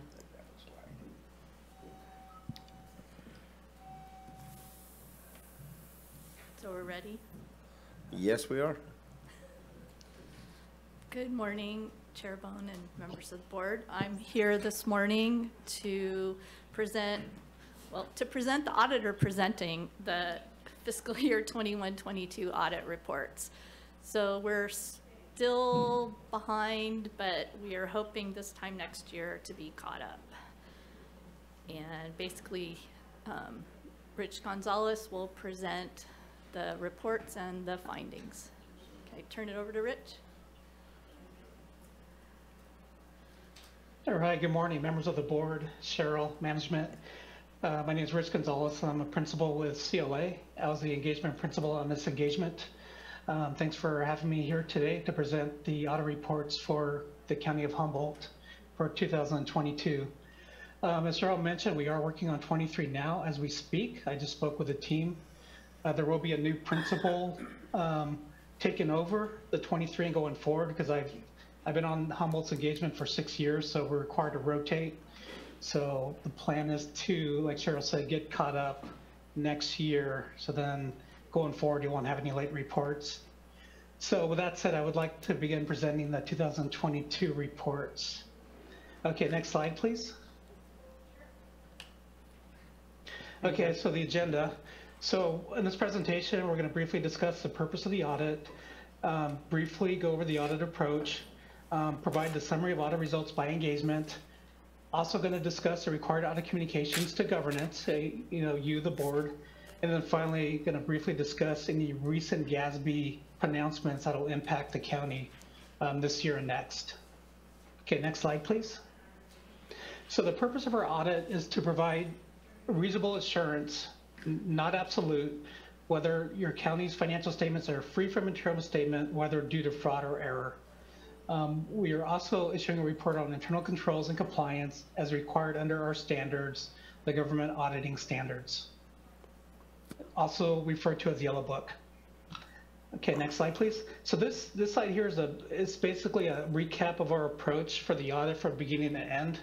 So as you can see, there are 4 distinct phases. We'll start with planning. So during this stage, we develop a timeline with the county, and we do our preliminary risk assessments and account analysis to plan our audits. At this time, we provide a listing to the county of items needed for the audit. That includes items such as confirmations, the trial balance, check registers, and schedules, anything needed for the audit. The second phase is very important. This is our systems evaluation. During this stage, we perform interviews and we do a lot of research to understand the county's internal controls. And at this time, we design audit programs based on our risk. So we do not use a tailored approach, or excuse me, we don't use a canned approach, we use a tailored approach based on the risks of the county. The third phase is our testing and analysis. This is when we finalize a review of the trial balance provided by the county, and this is where we execute our audit plan and perform field work, which is basically the testing of the county's significant accounts and classes of transactions. And then the final phase is the reporting. During this stage, we review the deliverables, which in this case includes your financial statements, your single audit report, and your required communication letter. And at this time, we communicate any findings or recommendations to management and to governance. Okay, next slide, please. So here's a summary of audit results by engagement. So we're going to start with the financial statements of the county. So as far as our opinion on the financial statements, we did issue unmodified opinions for every opinion unit except for the discretely presented component unit. I think we're getting close to being able to issue unmodified, and I'll go into more detail about why that opinion was adverse. But as far as the primary government, the county and all its funds, we issued unmodified opinions, which are basically clean opinions. And then as far as audit findings, we only had 2 material weaknesses this year, and I will go over those on the next couple of slides. Okay, next slide, please. Okay, so for the single audit, for those of you who don't know what the single audit is, it's basically a compliance audit of the federal expenditures of the county. So we go through this process where we select major programs for testing. So for 21-22, we tested 5 major programs, and those are listed down below. So that includes the Airport Improvement Program, the COVID-19 ARPA program. We also tested TANF, or Temporary Assistance for Needy Families. And then we tested foster care and adoptions. The threshold used for identifying type A, type B programs is $3 million. So what the significance of that balance is, any program that has over $3 million in expenditures is required to be tested if there was a material weakness in the prior year or if it wasn't tested during the last 2 years. And then because the county had material weaknesses, they qualified as a high risk, not a low risk. And what that means is we had to test 40% of the county's total federal expenditures because of the high risk designation. Okay, next slide, please. Okay, so this slide here summarizes the findings and the financial statements. And you'll see there's only 2 this year, so the county's making a lot of progress cleaning up findings from prior years. So we're happy to see that. The first finding is a kind of a carryover from prior years, 2022-001. So the finding here is the Fortuna Fire District had some report discrepancies that prevented us from giving it a clean opinion in the financial statements of the county. One issue was it was on a modified cash basis, not the full accrual basis, which is required in the county's financials for discretely presented component units. And then also there was a modification in the separate Fortuna Fire District audit report. Basically, it didn't include the entire entity. I don't have the specifics with me, but I believe there was like a volunteer fire district or something that should have been rolled up with a district and it wasn't. And I believe they are working on that for the next audit. The second finding is kind of a carryover from last year, except it's specific to one program. So during our audit, with Cheryl's help, we identified $7.5 million of grant receivables from FEMA that were not recorded. So we were recommending that the Auditor Controller's Office just work more closely with departments to ensure that all receivables are captured. This one was kind of a tricky one because there was no receipts, because FEMA usually takes a while to disperse its funding. So that's probably the reason why it was missed the last few years, is because there was no cash receipt to analyze for the proper reporting. This is all based on like estimates. Okay, next slide, please. So I wanted to show this slide just to show the progress that the county has made this year, which we're very happy with. So last year the county had 5 material weaknesses. So this year's down to 2. I just want to briefly go over the progress that they've made on each one. So the first one has been a reoccurring material weakness for several years, and it has to do with all the trust funds that the county is maintaining for its financial statements. In the past, we classified this as a material weakness because we had to make so many adjustments to prepare the financial statements to prevent the doubling up of revenues and expenses. This year, we hardly had any adjustments. So while we still recommend that the county, continue reducing the number of these excess funds, we've downgraded this to a management comment as just more of a recommendation, just for more streamlined accounting going forward. The second one we talked about, it's regarding the Fortuna Fire District. So this one did carry forward. It's just a little different because last year the statements weren't ready. For 22, they were ready, they just weren't complete. The third one had to do with several accruals. So even though we still have a material weakness this year, it was specific to one revenue source, which was the FEMA receivables. Last year, we had several adjustments to receivables and also other accruals such as comp absences. So we were happy to see the county clean that up, and we really just had that one adjustment for the FEMA. Another finding that I know the county's been working on for the last few years was a cash reconciliation. And I'm sorry, I kind of jumped ahead to the last one.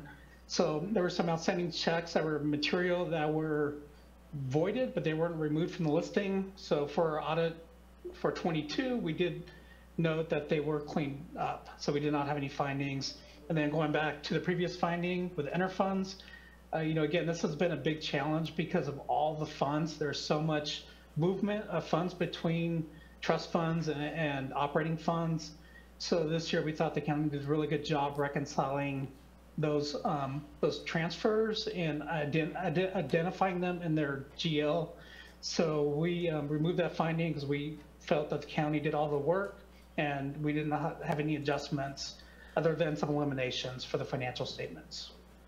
Okay, next slide, please.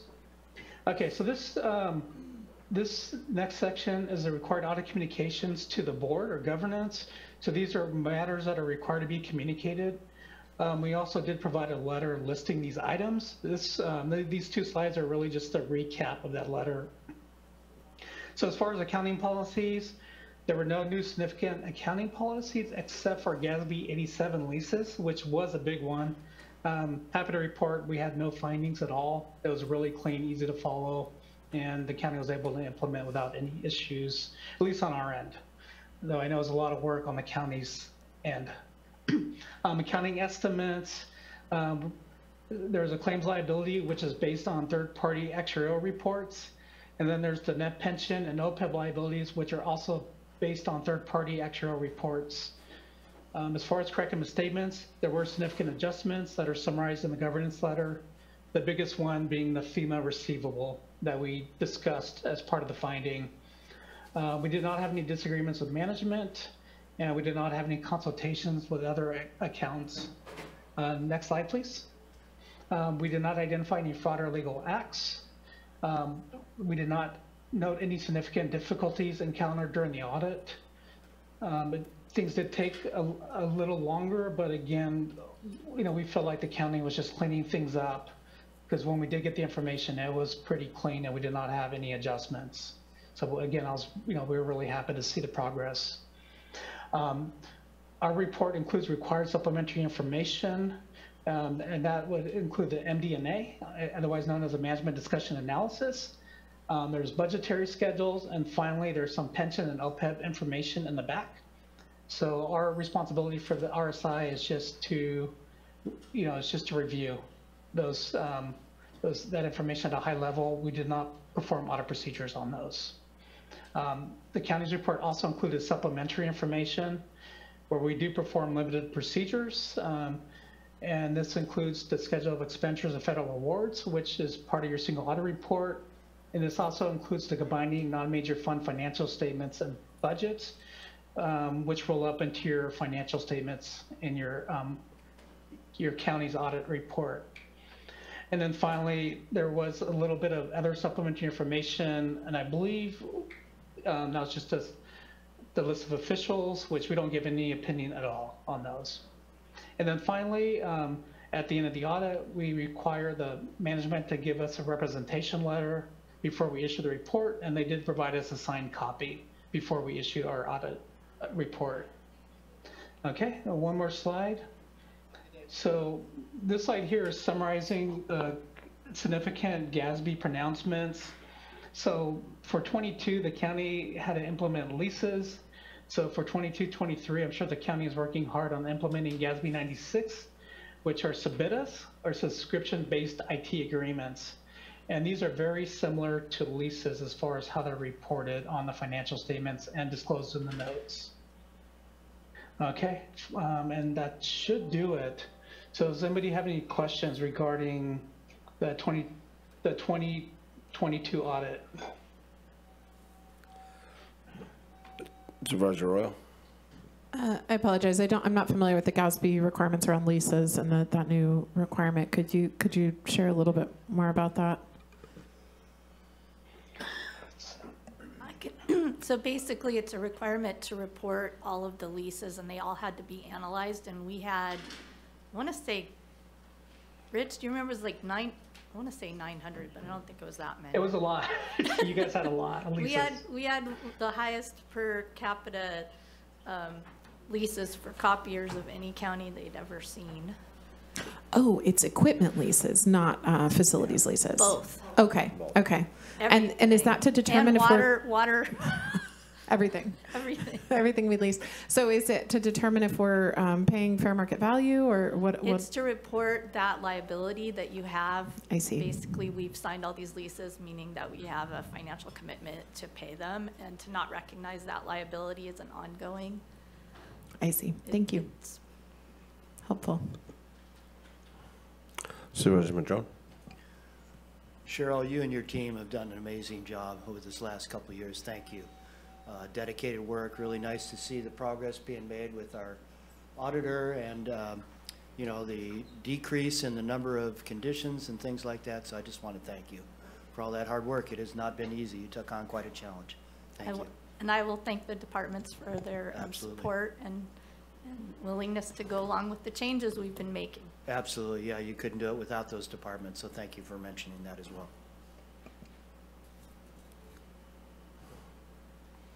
All right, I think, Rich, are you still there? Yes. Last 2 years have been a lot better than the previous 4, I bet. And so I'll echo what Supervisor Madrone said, the changes that you've made, Cheryl, and the departments and everybody involved that were necessary to get these financial situation almost completely under control. Next year we'll be there. So very much appreciated. With that, I'll open it up to public comment. Earlier, I spoke about faith and respect, and I have the utmost faith and respect for Cheryl Dillingham. It'd be very difficult not to, because she has an infectious laugh, which I will always remember her by, and we all will.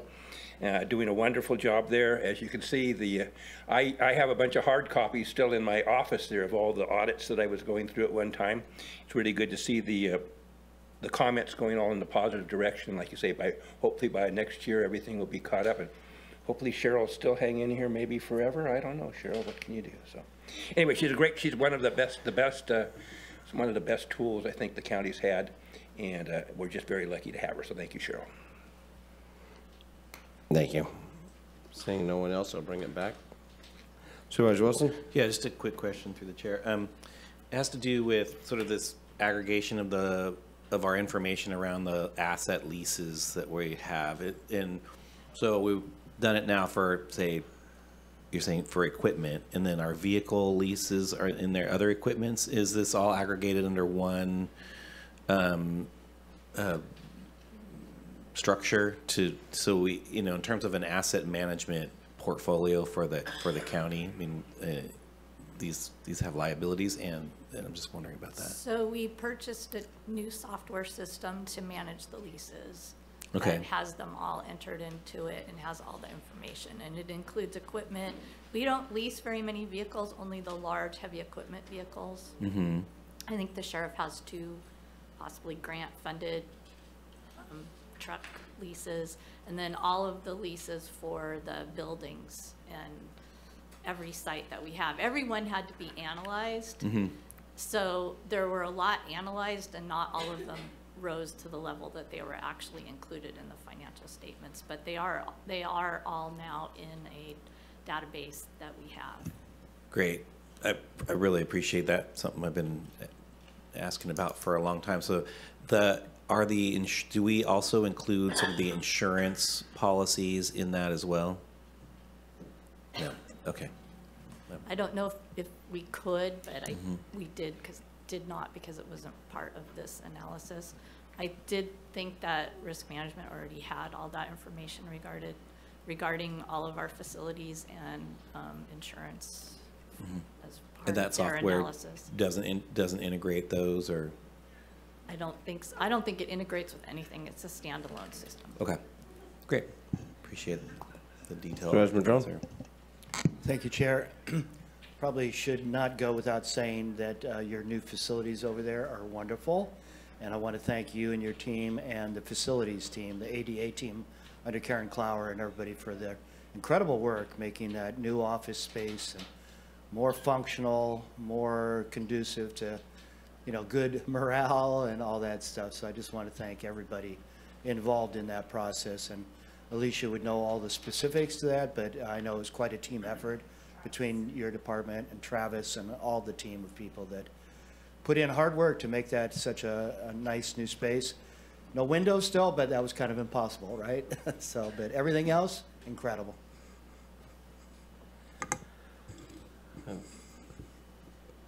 If you don't. CAO Hayes. Thank you, Supervisor Bohn. I would just feel obligated to express my gratitude for the auditor's office.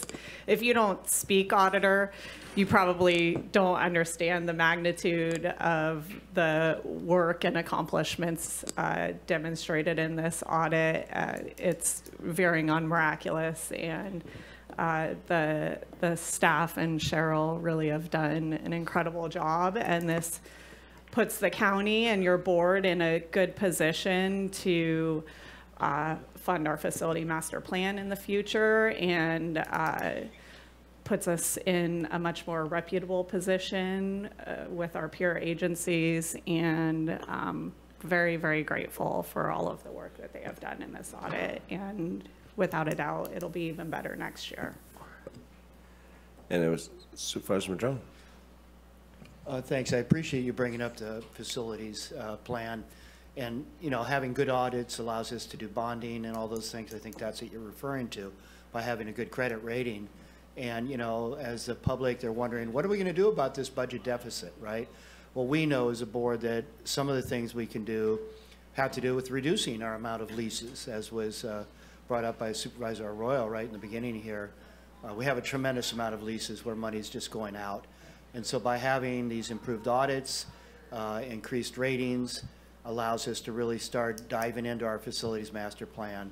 And ultimately, as we implement all that and have one-stop shops, we have consolidation of services like DHHS spread out all over the city. As that happens, that's going to be a way to save money, increase staff efficiency, less money going out into leases, all those kinds of things. So might seem like a small thing in a way, but really it's a very big piece of the future planning around our budget. So thank you, Alicia, for CAO Hayes for bringing forward that thought. It's huge. And I think we've bypassed the thought. They're actually operating.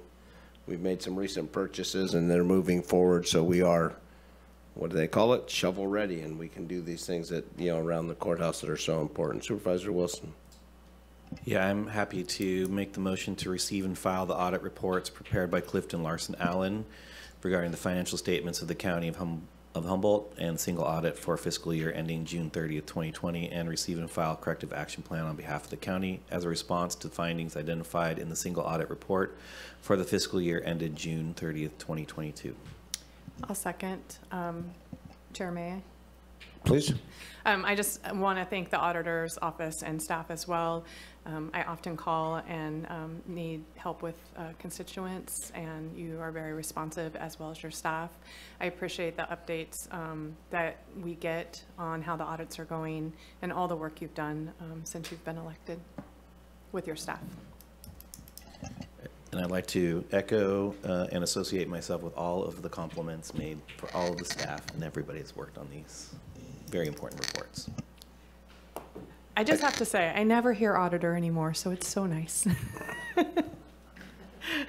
In a bad frame.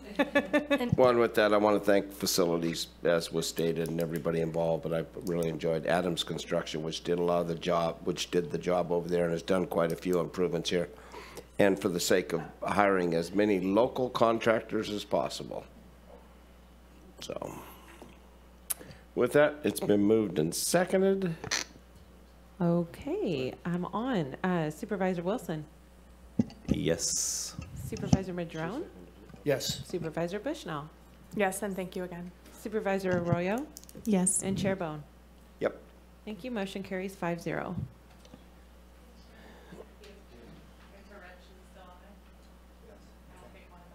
See you, Rich. Been a good 6 years. Been a great run. See you. Awesome. Thanks, everyone. Go Bye. harass somebody else.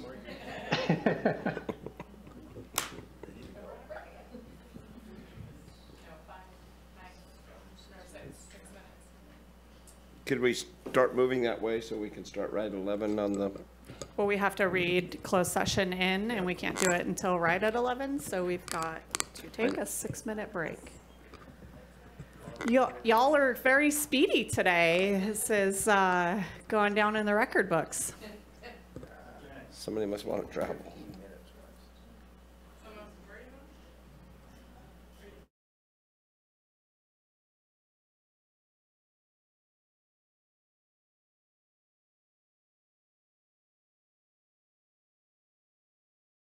Got 3. They don't have to be up here, they just have to be in residence.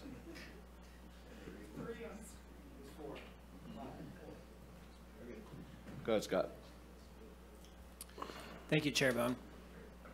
It is the intention of the board to meet in closed session pursuant to California Government Code Section 54957.6 in order to review the county's position and instruct its designated labor negotiators.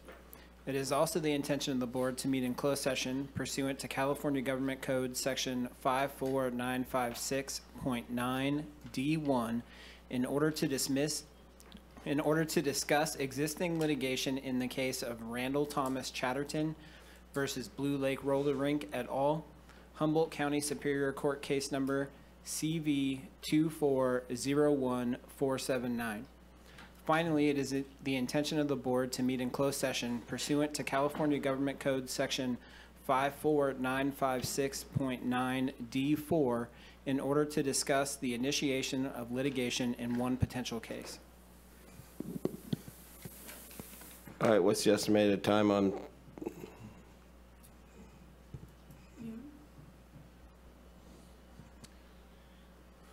I would say probably 45 minutes to an hour. So then go to lunch till 1:15 or something?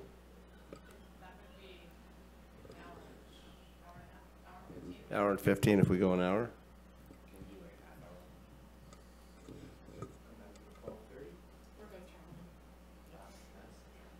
Oh, okay. Doesn't work that way for me. Yeah, well, why don't we just come straight back then so you guys can travel? No. What? We'll come back at 12. Yeah. All right. Public comment? That was a rough one. So I did wish to make a comment. When you're dealing with the different pay grades of the different people, when you go into the negotiations, I hope you go to what I call an anti-regressive kind of an attitude there. The lower people who are making next to nothing, should possibly get a higher percentage raise because they're the ones who actually need it more. So that's my opinion on that. And I did wish to do a shout out to your interim county council because I did have concerns regarding the litigation, which clearly was out of our district here. It's a number 3 there regarding the Randall Thomas Chatterton, and I tried to call him, didn't call me back just to find out what's going on. But I did get response back in a timely manner from our interim county council. Apparently the Blue Lake Roller Rink has a claim against it. When the title said Blue Lake Roller Rink and Blue Lake, and they put Humboldt County in there, I guess the shakedown lawyer who's going after Blue Lake figured that they would try to shake you down also, and my understanding is that's in a dismissal process, that they've acknowledged that you have no culpability for this thing. So that's going to be a really quick, easy one, I think. Just acknowledge the wonderful work that has been done by Scott there on that particular one. On number 4, I did also wish to talk about anticipated litigation. And this is initiation of litigation, and I think we did really well regarding the some opioid money or something. We got in on something like that, and we're part of that, if I recall, or one of those things we did well on. I always caution people before you follow litigation, see how proof you are as far as counter lawsuits go. I'm not an attorney, but I am familiar with such things as frivolous lawsuits, malicious prosecution, and a few other legal terms, which I think you all ought to familiarize yourself with if you aren't already. And anytime you're going down a rabbit hole, hopefully have an assessment regarding potential risk. The only time I was ever involved in any kind of litigation against me of consequence other than getting rid of tenants, those things did come into play and did prevail on frivolous lawsuit and malicious prosecution, and that you don't want to be in that position, I can guarantee you. That means that everybody's liable, including the attorneys are liable for when things happen. So, and if I'm incorrect on that, you have competent counsel. You might sometime get educated on those things, because a lot of what you have to do up here has to do with being in a litigant or defensive position. Thank you for the opportunity to speak.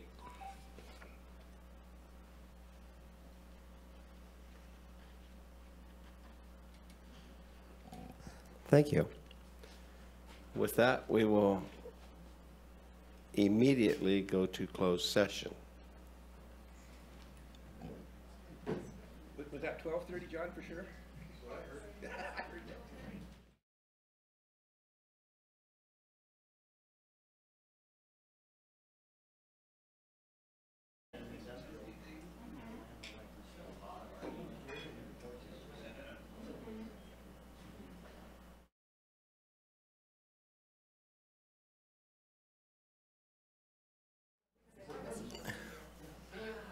You ready, John? Ready. Yeah, let County Council report out. Thank you, Chair Bohn. There was no reportable action taken with regard to items G2 and G4.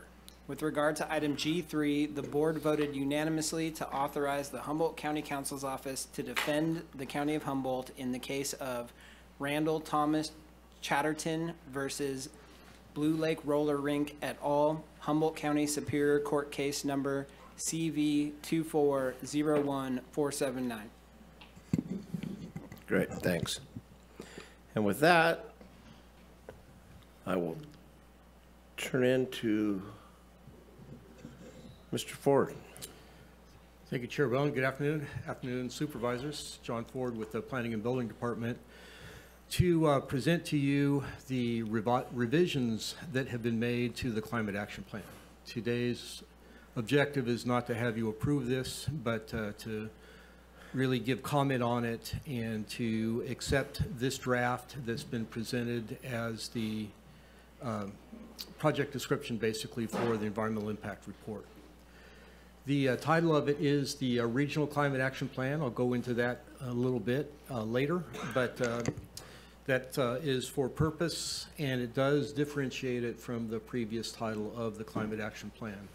You'll recall that previously a working group was created in 2019, and that a public draft was released in 2022. We got to a place in late 2023 where we recognized that the draft of the Climate Action Plan was not going to be something that could be adopted as a qualified cap.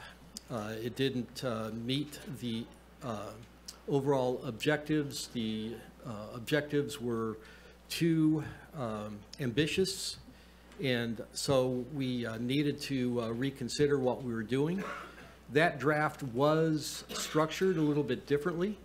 It identified greenhouse gas emissions by jurisdiction. You will see on the pie chart up there, I'm sorry that you can't really read that, but the big blue space would have been the county's contribution to the overall the county's emissions. The kind of the yellow gold would be Eureka, the green would be Arcata, the darker blue would be Fortuna, and then the smaller cities are reflected in very small slivers of the pie. So the board gave direction to go back and refocus, and the objective there was absolutely to achieve a qualified cap with achievable measures. The ER contract with Rincon was modified to include redrafting of the cap. That was in 2023 with a completion date intended to be by the end of June 2024. So in going about redrafting of the cap, Rincon began with doing a 2022 emissions inventory, and they did that on a countywide basis. And so the large blue segment that you see there is the existing on-road transportation. That would be GHG emissions related to transportation. The lighter blue at about 10 o'clock would be the emissions that come from natural gas associated with heating buildings and for, well, probably for heating. And then off-road equipment would be the next largest segment above that. So one of the things that Rincon also did that was really not done well in the previous draft is that they spent some time interviewing a lot of the different stakeholders within the county to see what work they were already doing. What were the existing ambitions that were already leading to greenhouse gas reductions? And so a lot of the goals and measures that are included within the Climate Action Plan are, when you read it at first, you think, oh man, there's a whole lot of things here that need to be done now. But a lot of those are already initiated. So really what the objective is to really embellish those, enhance those, backfill those, and strengthen those. The existing draft that's before you, it does include achievable goals. It does something else the previous draft did not, which was to give consideration to the unique situation in Humboldt County with its urban and rural needs. And so there are different objectives for the rural areas and different objectives for the urban areas. One of the biggest things, and we'll talk about this more later, is the creation of the Regional Climate Committee. And this really is where the plan starts to differentiate itself in terms of being a unique approach, is that its real ambition is to achieve greenhouse reductions as a region rather than as 8 different jurisdictions. And so that becomes kind of a hallmark of the county's ability to work together. So when the baseline GHG emissions were done, it needed to go back. They backcast from 2022 back to 1990. The dotted line you see along the top of that graph there is what the emissions were. It was a little over 2 million metric tons of CO2 per year. And they also identified what changes have been made since 1990, what legislative things have changed the circumstance, and then the light blue line reflects the adjusted forecast. That would be the business as usual forecast. If the county did absolutely nothing with the Climate Action Plan, that would be the result, is that blue line. But what we're required to do is achieve a 40% reduction by the year 2030 and to get to net zero by 2045. And that is the bottom, reflected in the bottom line. So there's about a 200,000 ton reduction that's needed by 2030 and about a 1.2 million ton reduction that's needed by 2045. So the way the RCAP is structured is it identifies strategies to describe the overall approach for reducing the GHG emissions, then gives the goals, which there are the aspirational objectives, and then the actions are the discrete steps to be taken by the region to achieve these reductions. I had thought about putting a bunch of the actions up here, but they're hard to read and hard to follow. They are contained within the RCAP, though. But the big ticket, the overview of what's being looked at in terms of achieving reductions is first giving a focus to renewable energy, and this is something that RCEA is already very much engaged in, and so it is really just supporting that effort more. And then the building electrification and decarbonization is something that the building code is increasingly doing. And as I recall, the objective there is like a 4% reduction for residential and maybe a 5% reduction by 2030 for non-residential. So the objectives are fairly small but significant. Obviously, changing the way that people move around, and the objective there is a combination of things, from VMT reductions, and that could be from emphasizing pedestrian bicycle connectivity to public transportation, to use of electronic vehicles or zero emission vehicles. The other component being targeted is separating organic waste out of the waste stream. That's already a part of SB 1383, something the county's already doing. But it's really just giving some more teeth to that. And part of that that's probably something that's really worth looking at is we currently have an organic waste stream that has no place to go in Humboldt County. So it gets trucked 400 miles away. So just addressing that all by itself would be, you know, a pretty significant reduction. The other thing that the 2030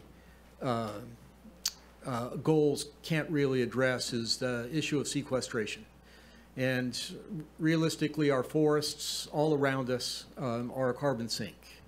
The struggle is right now, the state doesn't have a means by which to really give us credit for that. So one of the objectives is to begin to study that, identify how to take credit for the fact that we are a carbon sink, so that by 2045, that becomes part of the climate action plan, what we're doing to preserve, protect those forests as important components within the greenhouse reduction strategy. So the big change, as I mentioned earlier, is the Regional Climate Committee. And this is envisioned to be made up of elected leaders, leaders within HTA, RCEA, HWMA, I'm probably leaving HCOG, but a lot of those JPAs are already represented by the same jurisdictions, so there's a lot of overlap there. So it could be that the Regional Climate Committee is fulfilled by one of the existing JPAs. That is, frankly, a strength that was really uncovered in studying Humboldt County, is the number of JPAs that exist and all the work that they're already doing in the greenhouse gas reduction field. That also calls for a program manager to really facilitate the work of the Regional Climate Committee. It could be initially placed within a jurisdiction, or it could be, if it's in one of the existing JPAs, it could be placed there and funded through that. But one of the really important parts about the Regional Climate Committee is that it allows first the community, the region, to work together as one. And so that not each individual jurisdiction is achieving everything at the same time, but the region's achieving things. It may be in Eureka, it may be in the county, it may be in Arcata. But over time, there's these things that are happening. And then it really provides the ability to leverage funding opportunities. Increasingly, the funding opportunities emphasize collaboration. And so funders are looking for projects where collaboration is a key component of it. The RCAP, the Regional Climate Committee, is collaborative by design and so puts us in a position to be more desirable, we believe, to potential funders. Wanted to give you a brief status update. We're currently in the public review process of the RCAP. We are looking for your comments today, just on the document, any that you might have. We're taking comments through the 20th of September. We've also begun the EIR process. We've issued the NOP, and the comment period on that goes through September 30th. There is a public meeting tonight at the Warfinger Building at 6 o'clock to present all of this to the public and allow people to ask questions and become more familiar with this project. We're also underway with respect to preparing the EIR. We expect the draft to be circulated in the spring of 2025. Do not have precise dates on that yet, with adoption anticipated in June of 2025. So what we'd really like you to do today is provide any comments that you might have on the draft RCAP. Accept the RCAP is currently drafted with minor changes that may come out of the public comment period. as the project description for the EIR, and then also direct us to begin to develop options for establishment of the Regional Climate Committee and give us any ideas, thoughts that you may have on that. That concludes our presentation. Megan Acevedo has joined us. She's the planner on this. Be happy to answer any questions that you might have. Supervisor Bushnell. Thank you. When I'm looking at the measure ID, the measure or table ES-2 Humboldt emissions reduction measures, how to accomplish that. I'm looking at the reduce existing residential building natural gas consumption. Is it propane as well, or just natural gas? So it's just natural gas at that point, because Okay. there are different measures for the urban area and also for the rural area. The rural area would be focusing on the propane. Okay. All right. Thank you. Mm-hmm. Supervisor Wilson. Supervisor Arroyo. As far as process, Chair, would you like me to go through the comments I have now? That would be perfect. Okay, I have a list, and I'll send them to you in an email, but I do want to voice them in case there are any concerns or questions or dialogue that you want to have around this, especially from my colleagues, because some of them are recommended additions. And so we'll just start at the top. I'm going somewhat in order of the appendices related to the action items. So for C1E, that's a recommended new one.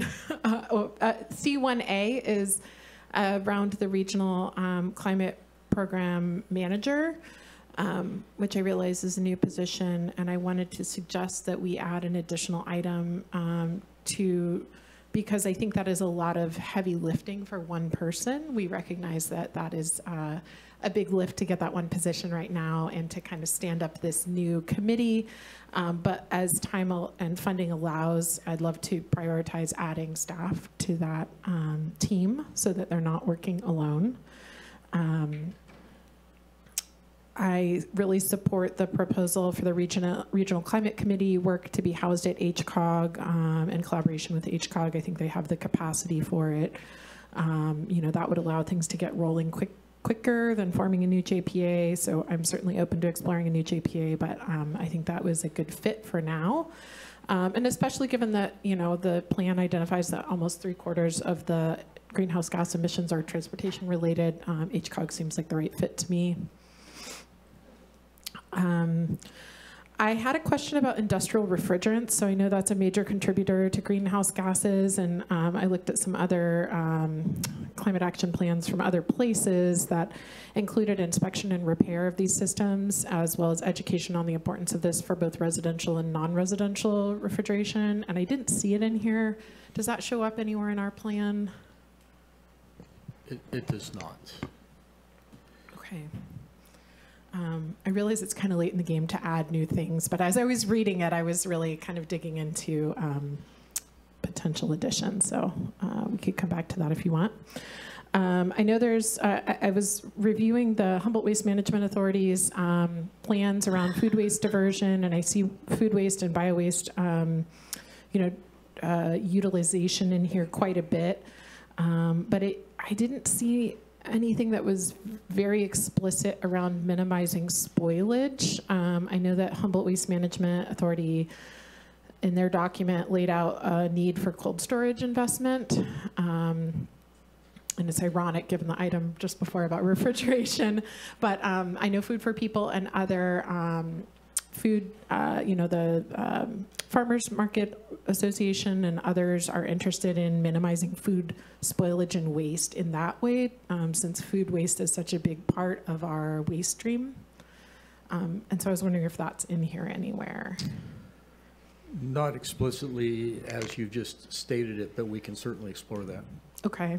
I know everyone's been looking for an angle for cold storage, and this to me is a viable reason to invest in and explore cold storage on a regional basis, but I know it's fraught with challenges.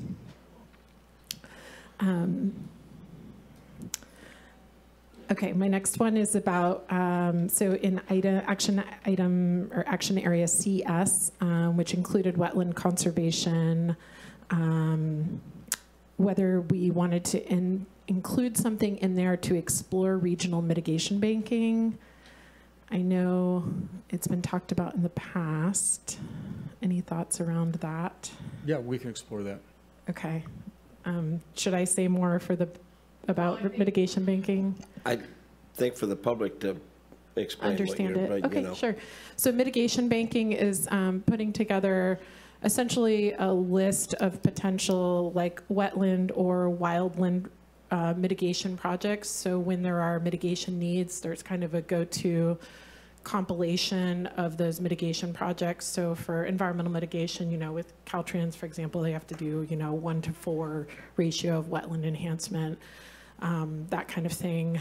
And there's also corporate entities that have to do mitigation projects. And sometimes it can be like a mitigation project from elsewhere in the state that needs just somewhere to do environmental enhancement. And so I think if we banked those potential projects, we could benefit from, especially that those kind of windfall opportunities for funding for restoration projects and that kind of thing that sometimes happen when like big companies get fined, that kind of thing.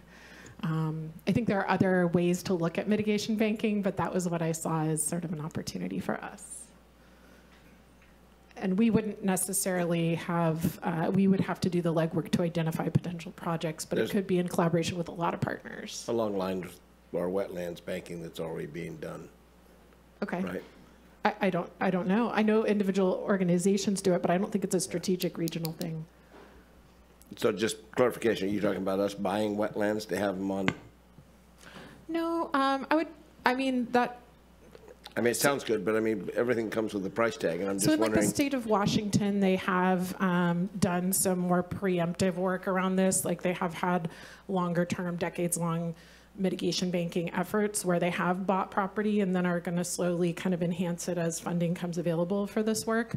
But it could be as simple, and simple is a little bit of a misnomer, as compiling a list of like regional needs and projects. And sometimes, different companies are looking for those kind of examples of shovel-ready projects or places where they could do mitigation work.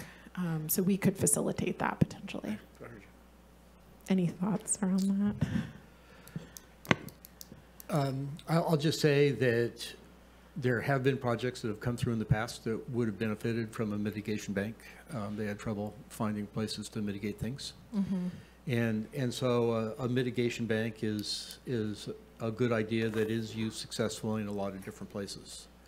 So I think that it's something that by having it within the RCAP, it's something that then we could begin to establish groundwork through either a policy document or through an ordinance that would set that up. Maybe the county does it, maybe somebody else does it, but with guidance, and with the guidance, the legislative guidance to have it in place, knowing what can be done, how it can be done, what the requirements are, it makes it easier. And so there's lots of different ways to go about that. Happy to get it in here and at least get that foothold there and then begin to work on that. It definitely seems like something that could be a really huge lift. So I would be in favor of adding it as something to explore an approach that we could reasonably do. But if we don't do it, I mean, I'll say like, I don't know if this happened to you, Steve, but when I was at Redwood Community Action Agency in that natural resources, kind of space, people would reach out to us because they needed to find a mitigation project. Like they needed to find somewhere to spend a bunch of money to offset the impact that they had somewhere else. And, if you're poised and have identified potential projects, you can be ready for that windfall in a way that's, I would say locally beneficial. So I see it as potentially like helping contractors, helping, local organizations identify, places to work locally where we also want to see environmental benefit. If we Supervisor Bushnell, when we do that, I'd love to see the advantages of having the private sector do it rather than government, because I don't know where government could do it more efficiently than the private. Supervisor Bushnell. I have two comments and questions, I guess. So first of all, does it need to be within the climate action? Does it need to be in here, or is it something we can do? Because I do think the lift is heavy. And secondly, does it impact negatively the community in any way? Taxes. In terms of the climate action plan, it becomes what I would think is a supportive measure, because realistically, particularly wetland mitigation has a high carbon sequestration value. And so it would be very helpful to have that, to have things being put into place that don't exist now. In terms of what harm it would have, normally mitigation banks generate quite a bit of income. So because people, it's easier to pay into a bank, have somebody take care of their obligation, and be able to walk away from it. And so there's great value in that when there's certainty that, okay, my impact is mitigated. Caltrans does that a lot. And so I don't think there's a negative side. It may get into a place, somebody mentioned taxes, where it's done by a nonprofit. It could become property that's not taxed, but there is environmental value there. Okay, thank you. Supervisor Madrone. Well, I want to make sure that Supervisor Arroyo got a chance to finish your list, and then I have some comments after that, if that's okay, Chair. That's what I was doing. Okay, yeah, thank you. Yeah, you're welcome. Shall I just plow ahead? It is a shift in topics, my next one, so if I'll just keep going, and please stop me if these are all my notes about the whole plan, so I'm about halfway done. So T2A, action T2A, I know this work was done over the last several months, and so this is a new change, but Greyhound is no longer in operation here. There are 4 mentions of it in the document as a transportation option. So I would recommend replacing that with the North State Express, which is the new Humboldt Transit Authority in conjunction with lots of North State transit agencies, a new system. Also under action IDT, and this might be something that folks want to discuss further, I would suggest adding a line to prioritize spending of transit-specific funding for transit needs first. There's some use of those for other transportation systems. I don't know what else to say about that, but I think it would make sense to include.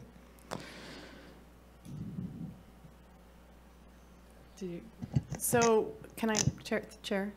So the comment of spending transportation monies first on transportation, is that? Transit money on transit first. So what would that do? How would that work with our road tax if it was in there? I'm talking about other funding okay. that is received that's specifically for transit first and foremost. Okay. I will say this does affect multiple jurisdictions that use transit-related funds for non-transit purposes. So it's a little, it would be, and that's why I said, well, I said prioritize, but we could say explore or a different word that is a little gentler. I probably wouldn't vote on that without knowing what the impact to those would be. Sure. If we're going to require that they shift fundings. So clarification, would that mean transit funds, instead of using transit funds for housing, that they just stay with transit? No, there's some specific allotments that every local jurisdiction gets every year that are for transit. In the state's funding information, and this is getting definitely into like a public works topic, but there is language about it shall be used for, I'm not talking about funding that can be used for other purposes besides like transit operations, but there are funding streams that are, so like for example, the grant funding that HTA got that includes developing a transit center, that can be used for a transit center. I'm talking about the annual allotments for transit that sometimes go to other infrastructure.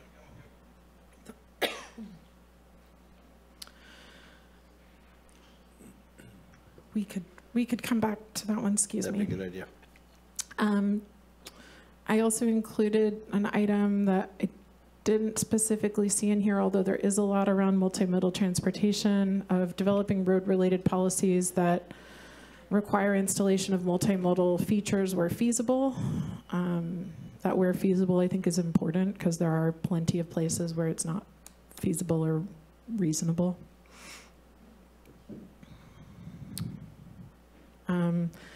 An item for seeking funding for maintenance needs for non-motorized transportation routes. So we have a lot of trails, are about to have more maintenance funding. It is an ongoing need.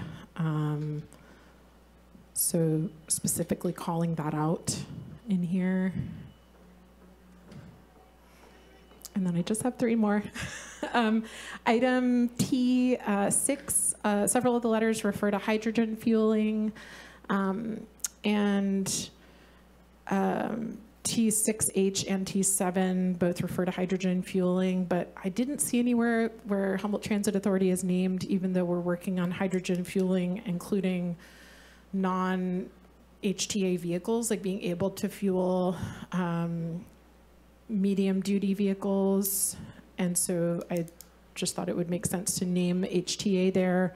But I would prefer not to specifically name other suppliers. We have Redding Rancheria named, and I wasn't sure why because there are quite a few potential other suppliers or projects.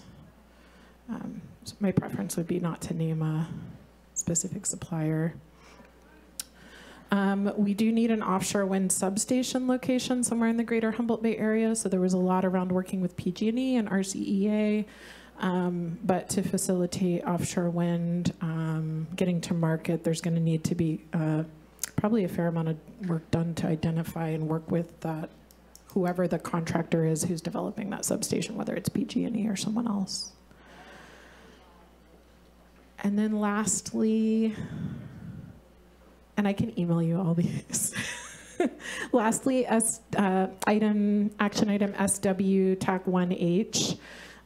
Talks about reducing waste and excess waste in the community, and there's obviously greenhouse gas reduction possibilities with reducing waste hauling, but I thought it could be worth exploring a single-use plastics policy or something along those lines.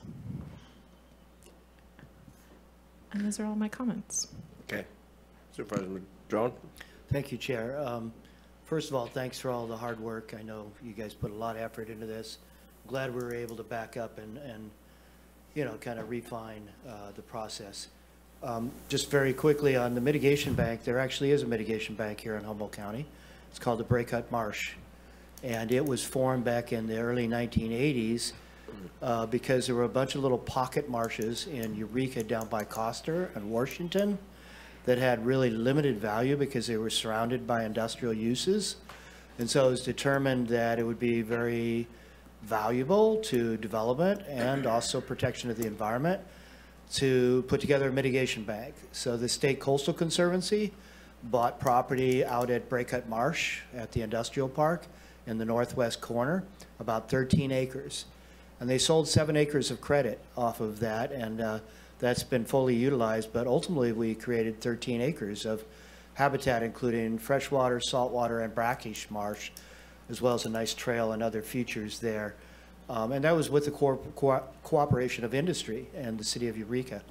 Not all of those little pocket marshes in Eureka actually ended up getting developed, but it was a mitigation bank that was available, 75 cents a square foot, which at the time seemed huge. Nowadays, I think people think it'd be quite a bargain.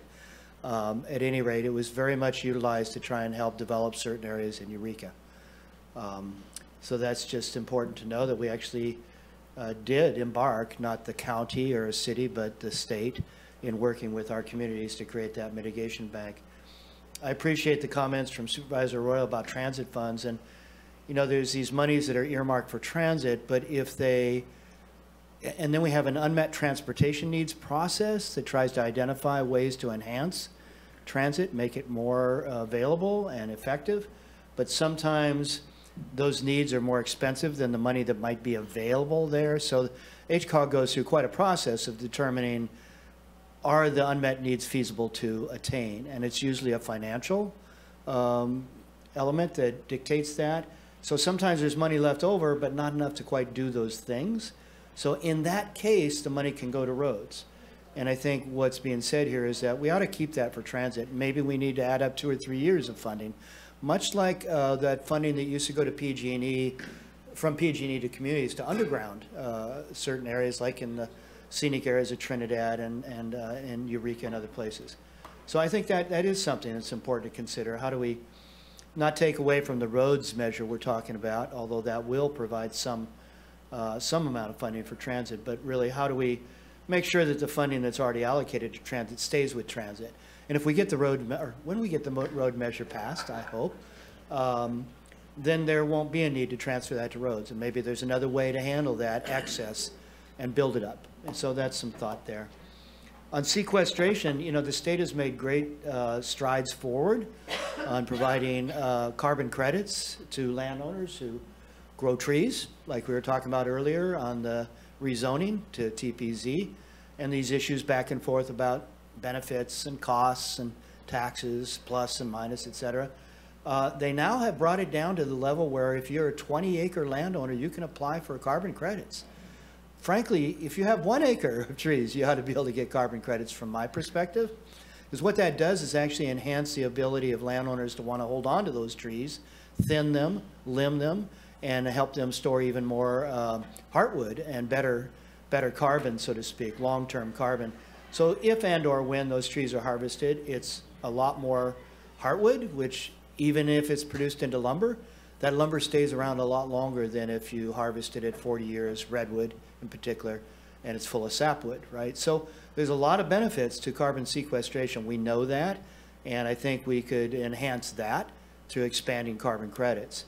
Another one is organic waste, and you mentioned this, John. You know, there's been a lot of discussion at the Humboldt Waste Management Authority about this new law that's going to make us collect all our organic waste. And ultimately, yeah, we need to have our own processing facility where we can take that organic waste along with the fish waste from Nordic, along with green waste, appropriate green waste, and combine these things into a fertilizer product. So right now we're hauling, you know, bulk material out of the county, be it solid waste or organic waste, at great carbon usage, right, emissions and such.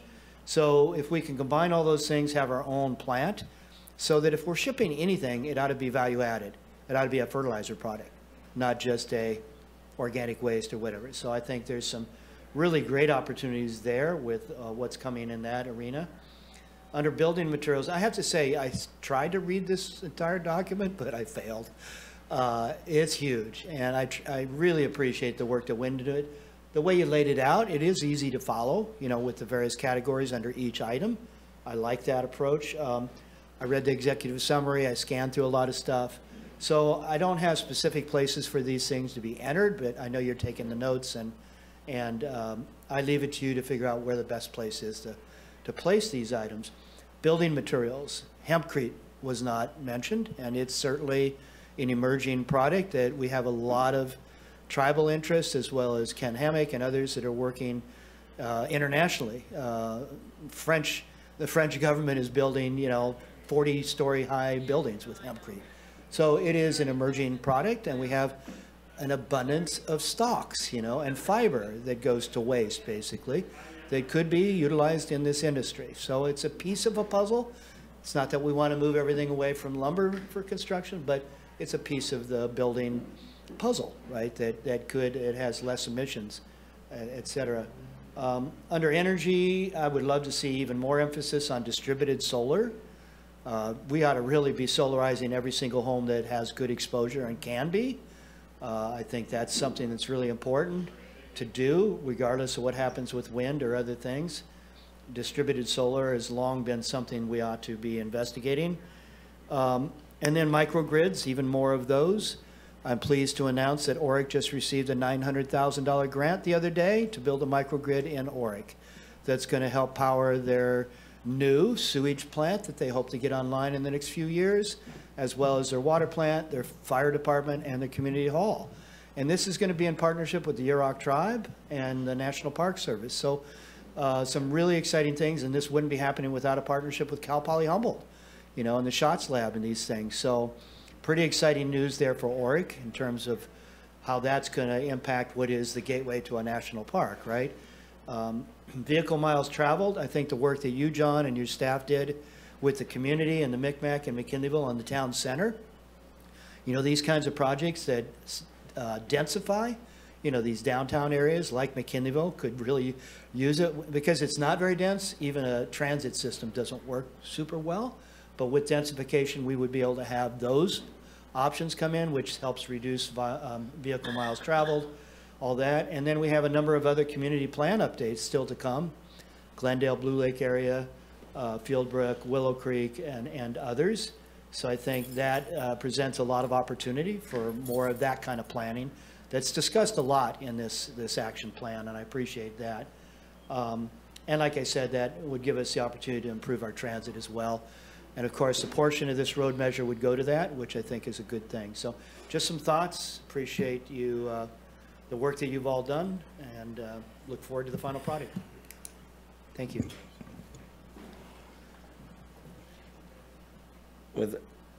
Now, Supervisor Wilson. Thanks. Sorry, I was still gathering my thoughts, so I wasn't expecting to jump in right away. I'm glad we're here. I want to say, from my perspective, the plan is better and more thorough and robust, and so I'm ready to move ahead with approval.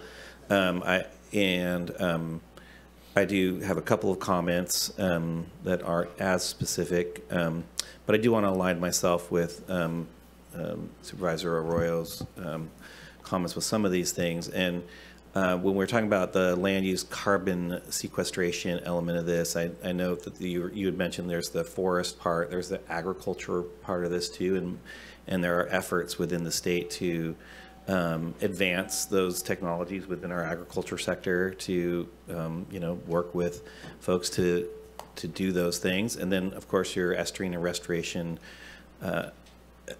estuarine and wetland restoration, that, and we talk about the mitigation banking. I guess what I didn't really see in here was it's linked to sea level rise. And that sea level rise in and of itself may be creating a forcing function to move in that direction for pretty significant areas of our former estuarine spaces and current. So especially with levee systems that are aging, and we've already seen this already happening, and in combination with that. So I think it's something we just need to probably evaluate maybe a little more deeply. I saw in the list of funding opportunities what you guys called a green bond. I think one thing that former Supervisor Estelle Fennell and I had discussed, and we're actually working on before COVID started, was a renewable energy bond concept, and I think RCEA was in motion to think about that. That kind of all fell apart at that time, but I do believe that if we want to fund things like what Supervisor Madrone is speaking of, distributed solar, which also I think should be distributed storage also, which should be really part of that, as distributed solar by itself is nowhere near as functional as distributed storage, and that includes at the home, in the vehicles, and really makes neighborhoods much more robust. And I guess maybe the term I'm really looking for is resilient. And so we've seen that before. I would want to see maybe a little more exploration of like some examples of that, because that's really our community funding its own resilience, and it pays back to both the county as well as to the residents. And so I think it's pretty important. And then there's discussions in there about what I think was called the Climate Action Manager, I think. And then we had talked about it at this board and we had given direction to our to this organization to seek out and fulfill the climate resilience officer position. I'm hoping, I know there's some efforts to still move forward that within our organization, and I think that's extremely important. And to Supervisor Arroyo's perspective on, that position needs to be supported again with staff. I'm not sure if that position in itself internally for us would be, because there's a discussion about having a more like through a JPA, and I think HCOG I think is probably a pretty good focus for that in terms of a more multi-jurisdictional effort. But again, internally, both within the institution ourselves, even just to save money and advocate for more funding to come in infrastructurally for us within our organization, we need a position that can do that, to take advantage of things like the Inflation Reduction Act and the Infrastructure Investment Act. Both those I have to say, we're kind of behind. I mean, if we had had that position already 2 years ago, that position would have generated a lot of revenue in terms of savings, but also in terms of capital investment. And so I think we're behind, and we need to jump on that, whether we do this plan or not. I'm hoping that we're just going to be moving forward with that in parallel. And I think those are my main points with this. I mean, I've been reading through this. I'm like, I can professionally agree and disagree with sort of some details in here, or have questions about that, and we can discuss those later. But that's kind of my main jam, I guess, in terms of this.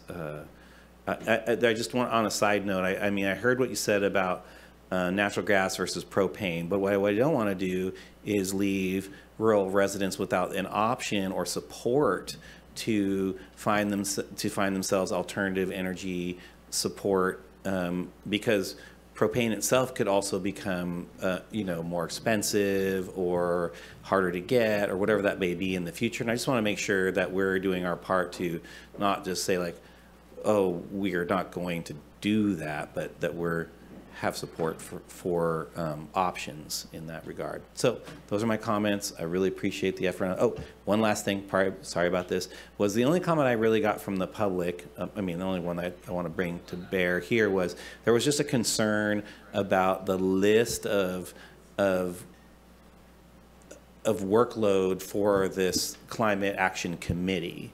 And I want you to, if you could just address that, briefly. Just, there was a concern, wow, that's a lot of stuff. And we've been burdened by our list for the general plan, right? And I kind of use that as sort of my gauge, and sort of like being overburdened to get things done. We don't have a committee. We just have you and your diligent staff to get through all those things. But in this case, I just wanted to say that's kind of something I heard and I want us to address. And that was it. Through the chair. Yeah, please. So that is a comment that we've heard. Frankly, a comment I think everybody that's read it, including Megan and I, the first read is kind of overwhelming. That's a long list. Yeah. But the reality is a lot of that list is things that have already been started. And so one of the things we are working on, just to kind of answer this question, is how many of those things are already being worked on?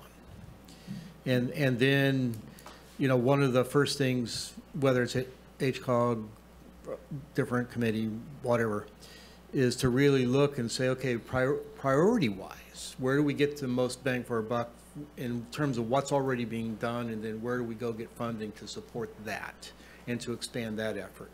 So it's not that we're starting from ground zero with all those things. It's absolutely not. That was one of the things that I think Rincon did us a great service by, is really listening to what was already being done in the county and seeking to build on that. Yeah, I appreciate that. And actually, my one last comment is going to the comment, the thing that you said basically is like, we're doing all these things.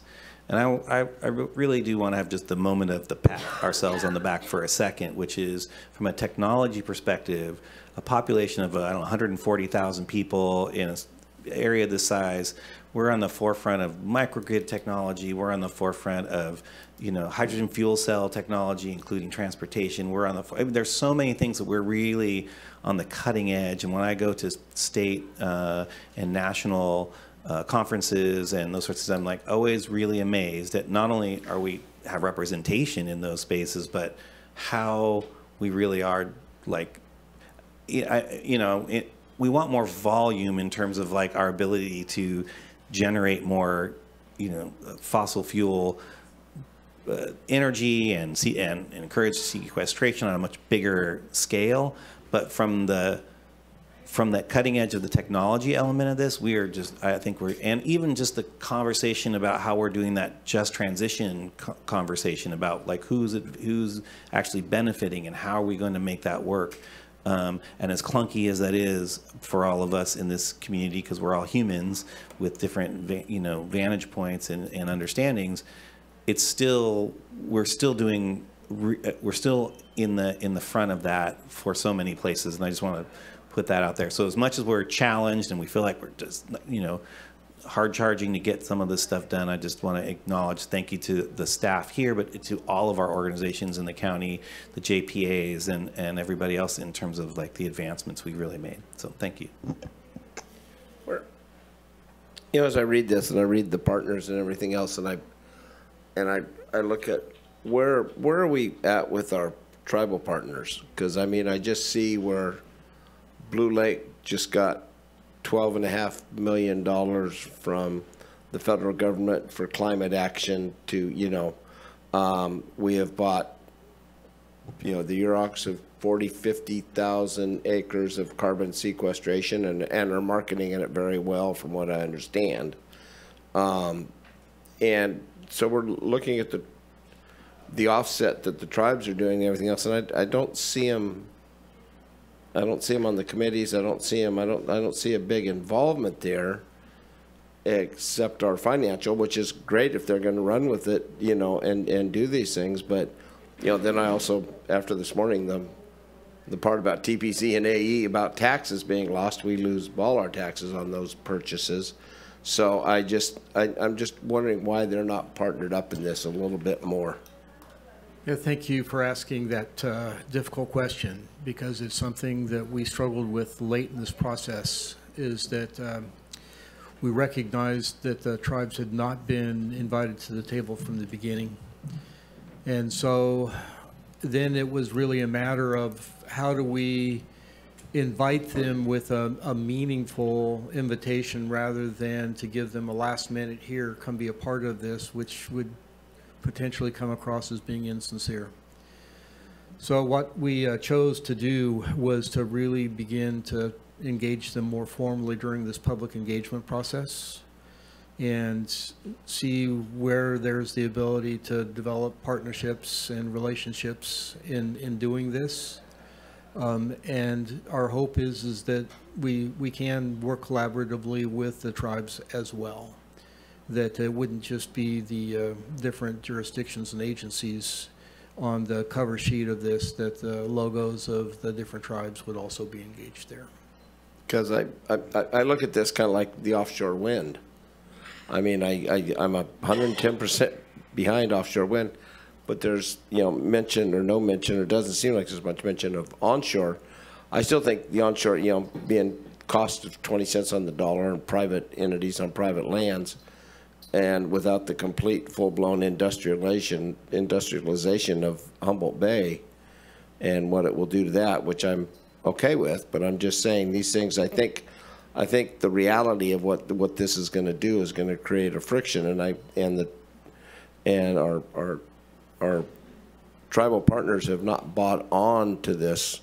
I know that we've are trying to explain to them and everything else, but it's seems that they might be the key to all this, and I'm just wondering with banking so much on what is happening on there, I just wonder how do we balance all that. I mean, it's just because we're not going to make what was the first goal, 2030? 2030. Yeah, we're not going to hit that with offshore wind. Nope. And it's going to be a push for actually 2045, I think, maybe. because I just think that the bite of the apple is going to be so huge and the battle is going to be so huge. I think someday it may happen, you know, but I just, it's a long process and it's going to be an expensive process. And I think we're going to need them in sooner than later. And I don't know if that has changed any at all. So where we're banking and all that. And then the other question I have is on the doing away with natural gas, the generation, knowing that a lot of our power is supplied by natural gas now. So if we no longer use that, does that change the operation of the power plant, and then they send all their power just over the hill on the transmission line over to Gerber? Well, ultimately, the state's goal, and what we're trying to do is align with state goals, is that increasing percentage of the overall grid is based upon renewable energy. Understood. And then the existing, say, gas-fired plants aren't primary energy producers, but are backups if necessary. And with battery storage and other things, maybe that's not even necessary over time. That's certainly not tomorrow. But the objective really is for the state to get to a place where it's using renewable power sources certainly by 2045, if not largely by 2030. Okay. Thank you. I'll take public comment on this. I think one of the biggest compliments you could have, that instead of having 30 people online, and there may be 30 there and 30 people in the room, and this being a controversy, is that John Ford's taken his time and used him and his staff skill set to bring forward something that doesn't seem to have a lot of major flaws to it. Appreciate your input. I know it irritates Rex when I agree with him 100%, but that was going to be my question. None of you other people asked is, why not the tribal participation? Myself tracking Blue Lake Rancheria has been one of the forefronts of all this different things as far as developing all of this.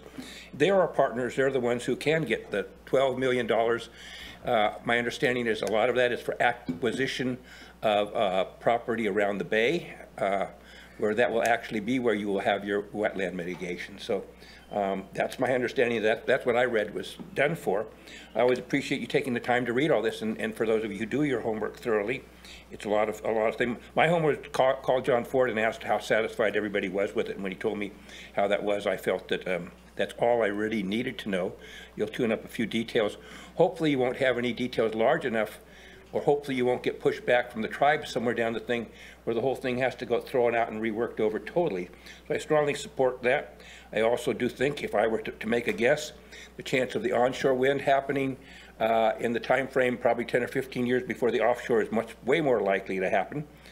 So anyway, I do again agree with Rex on that particular project. I think that should be something that the county should actually put a lot of time and effort into, to see if you can find another group willing to go ahead and look at that project again. The environmental review was in there. I think with a few small things environmentally, it could have been done where it would satisfy the tribes and would have satisfied the town of Scotia. And those were your two main objectives I saw in that particular process. Unfortunately, it didn't happen in that time frame. I think it could happen now. So again, thank you for anybody else who's going to call in and comment. It's always a privilege to be able to make my comments here, and I'm going to go ahead, and I'm late for another appointment, so I will leave at this time and leave the rest of the meeting to you folks. Thank you. I have 4 callers in the queue right now. That'd be great. Caller 5434, star 6 to unmute, and you'll have 3 minutes.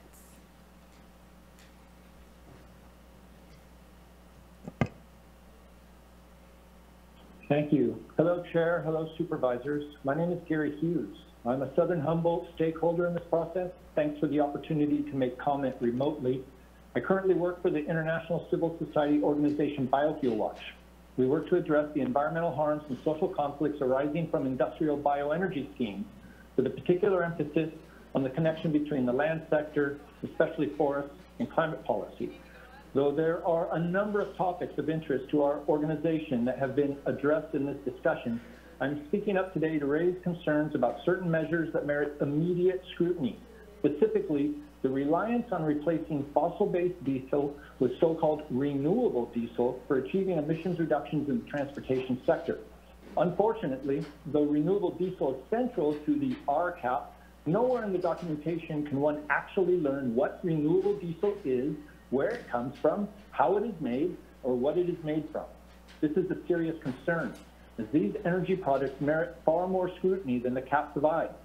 As it stands, right now, the California Air Resources Board is considering amendments to the low carbon fuel standard. And by every measure, the issue of renewable diesel has simply become more and more controversial every day. Fundamental to the controversy is the building body of evidence that proves that making liquid biofuels like renewable diesel from soy oil by far the predominant feedstock for making the renewable diesel consumed in California and in Humboldt County results in more greenhouse gas emissions than does making diesel from petroleum. Unfortunately, the elevating of renewable diesel as a climate solution for Humboldt County failed to take into account how this bioenergy product is not only associated with significant increases in food prices, but also with deforestation, industrial pollution, pesticide and herbicide poisoning, degraded water resources, biodiversity loss, and increased overall greenhouse gas emissions. Another element of renewable diesel that concerns frontline communities in places like Arroyo on San Francisco Bay, where Phillips 66 is converting their refinery to be one of the largest biofuel refineries on the planet, is that the manufacture of renewable diesel is a high-intensity greenhouse gas emission refining process.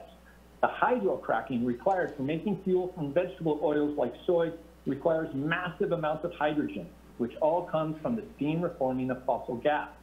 Basically, the manufacture of renewable diesel relies on huge amounts of fossil fuels.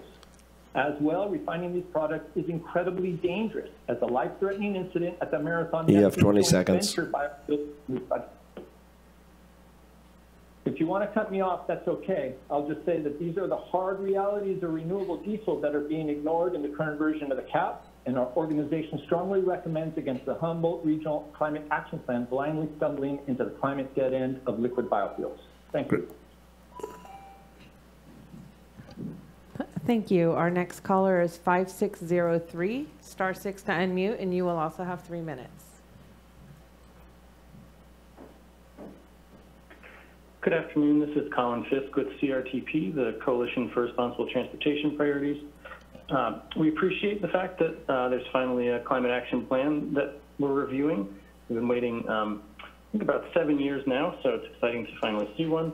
We will be submitting detailed comments along with other environmental stakeholders, but there are 3 points that I want to speak to today that I think are critical to the plan's outcomes. First, we do agree with the comments that the proposed Regional Climate Committee should be housed at HCOG, largely because that is already the home for the Regional Transportation Plan, and nearly 3/4 of the emissions come from transportation.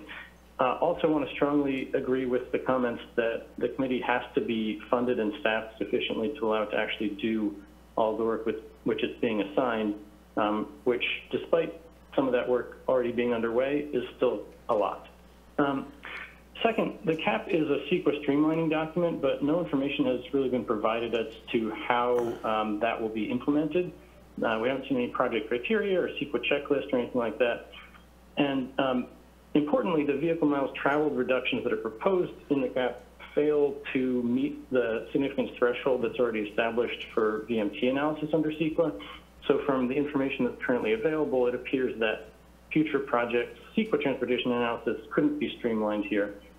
The CAP measures also failed to meet the regional transportation plan targets, which creates some confusing inconsistencies. More information about the county's intended approach to streamlining really should be provided so that we can understand the impact the plan will have on future projects. And we also encourage the plan's targets to be aligned with the already adopted regional transportation plan. And the third item I want to bring up is that the plan defines local communities as either urban or rural and applies different measures and goals accordingly, but the definition that is currently in the CAP doesn't really make much sense. It calls anything outside the city limits of Eureka, Arcata, or Fortuna rural. Doesn't account for population density or any other relevant characteristics or any existing definitions of urban areas, such as what's provided by the 2020 U.S. Census, I think it's pretty clear that places like Hutton or Myrtletown or McKinleyville are not really rural, and pretending that they are, the plan doesn't just sort of excuse these communities from pulling their weight. It's also saying that there will get less transit service, less bike and pedestrian infrastructure, less investment for climate infrastructure, and I think that's an outcome that nobody really wants. So we strongly encourage that the boundaries between urban and rural be revisited to reflect reality. Thank you. Thank you.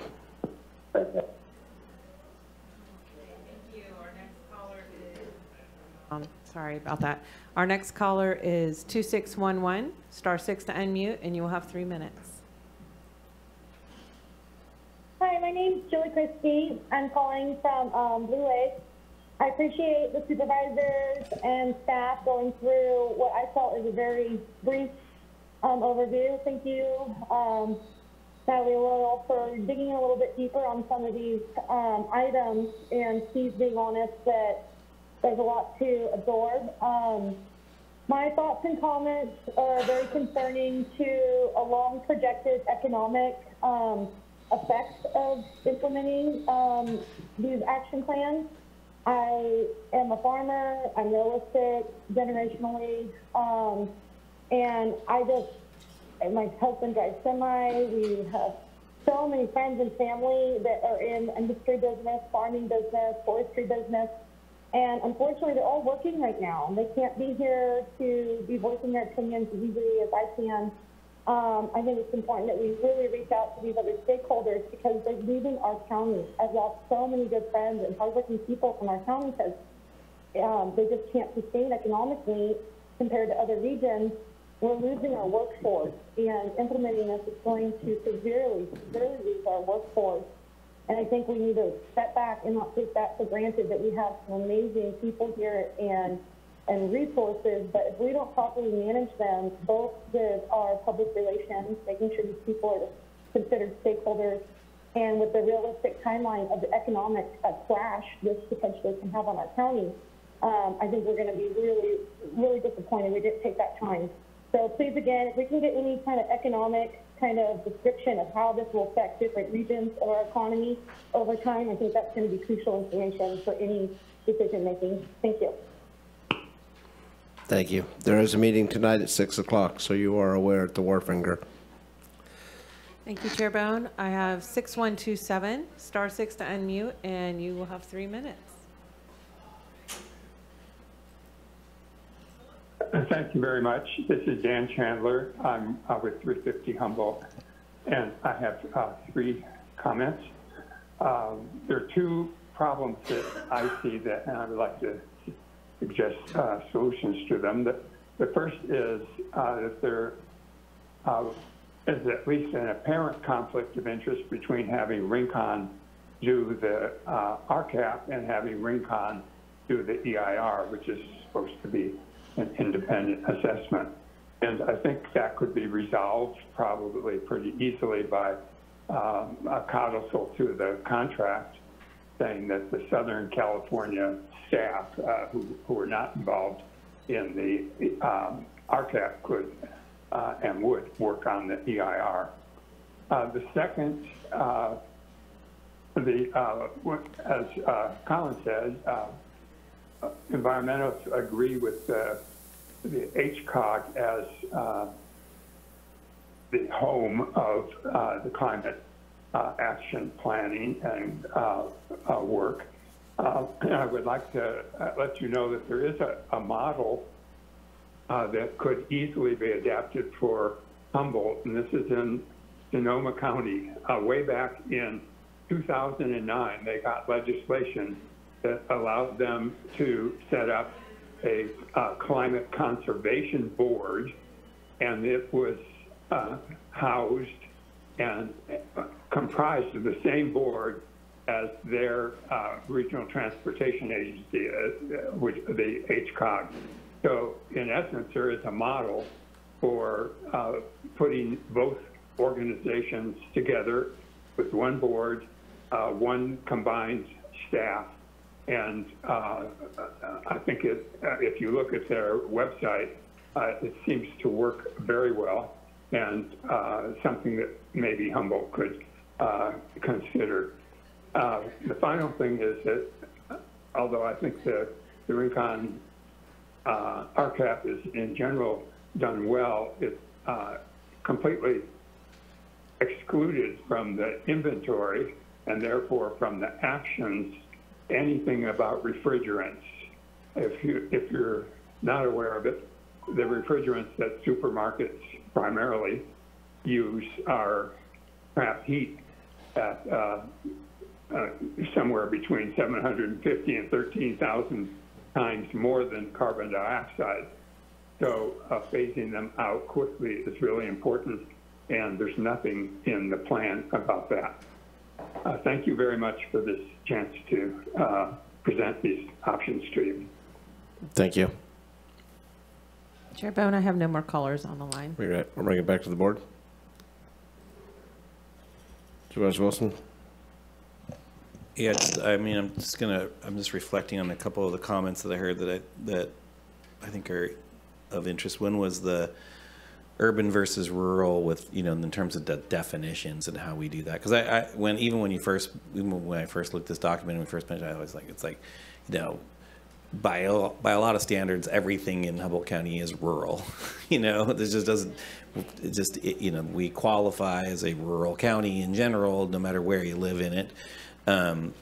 So there is that. And so I guess we're going to have to just maybe hone that down a little bit in terms of defining that, and maybe for this document, unless you feel like it's already done.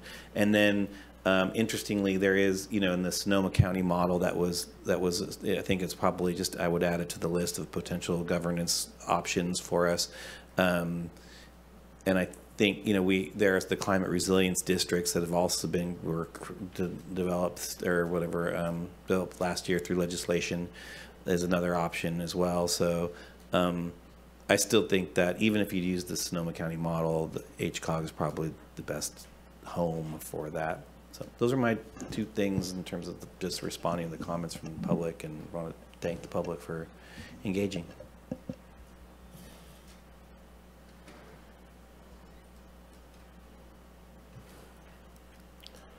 Seeing no one else, that would mean we would probably take a motion. You may. Can you help me understand the process? So you're going to incorporate feedback from the general public and from the board, and so then what will the adoption process look like? So then, yes, thank you through the chair. We are going to respond to the comments that have been made and address those. And then that is the project description for the EIR. Then the EIR will evaluate the potential environmental effects of the RCAP. And then we will come back before the board after the EIR has been circulated for public review, the comments have been responded to, and we have a final EIR. We'll bring the final EIR and the RCAP back with any changes that come as a result of responding to comments, and bring that back forward for the board's consideration. And we expect that to be June of 25. Mike has a clarification. So there's a question about the, you're saying that our comments are really the comments in the EIR process. Like what we're approving today is the draft. We're accepting the draft currently as project preparation of the EIR. And then you would be incorporating us as comments in that process. Is that how you feel like that's? Well, I feel like you've given us direction. Okay. So we're going to go and follow that. Does that mean you have to come back to us again, or can we just give you the authority? You can give us the authority to do that. Okay. And then really, you're not approving anything right now. You're not prejudicing future decisions. You're just giving comments on this draft as it currently exists. Okay. And so what that does, the importance is we're trying to get to a point where we have a stable project description for purposes of the EIR preparation. Okay, and there was one question from the or from the public around the streamlining, function of this, and there was a feeling that maybe that was it wasn't addressed as detailed as maybe that they would like it. Do you think that was what you heard? I heard that. I was surprised by that. Okay. I'm going to need to look into that and verify what the context of the comment is. Obviously, this is presented as a qualified cap, right, that meets the objectives of a qualified cap. So once it's adopted, it does provide CEQA streamlining provisions. And that's what we all agree we want to see happen, right, as a tool to move these things forward. So with that, I would like to make the motion to accept the draft of the Humboldt Regional Climate Action Plan as the project for preparation of the environmental impact report, and giving you the discretion of incorporating the comments of this board today.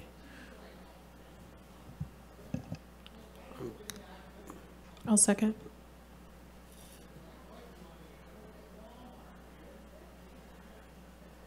Okay. So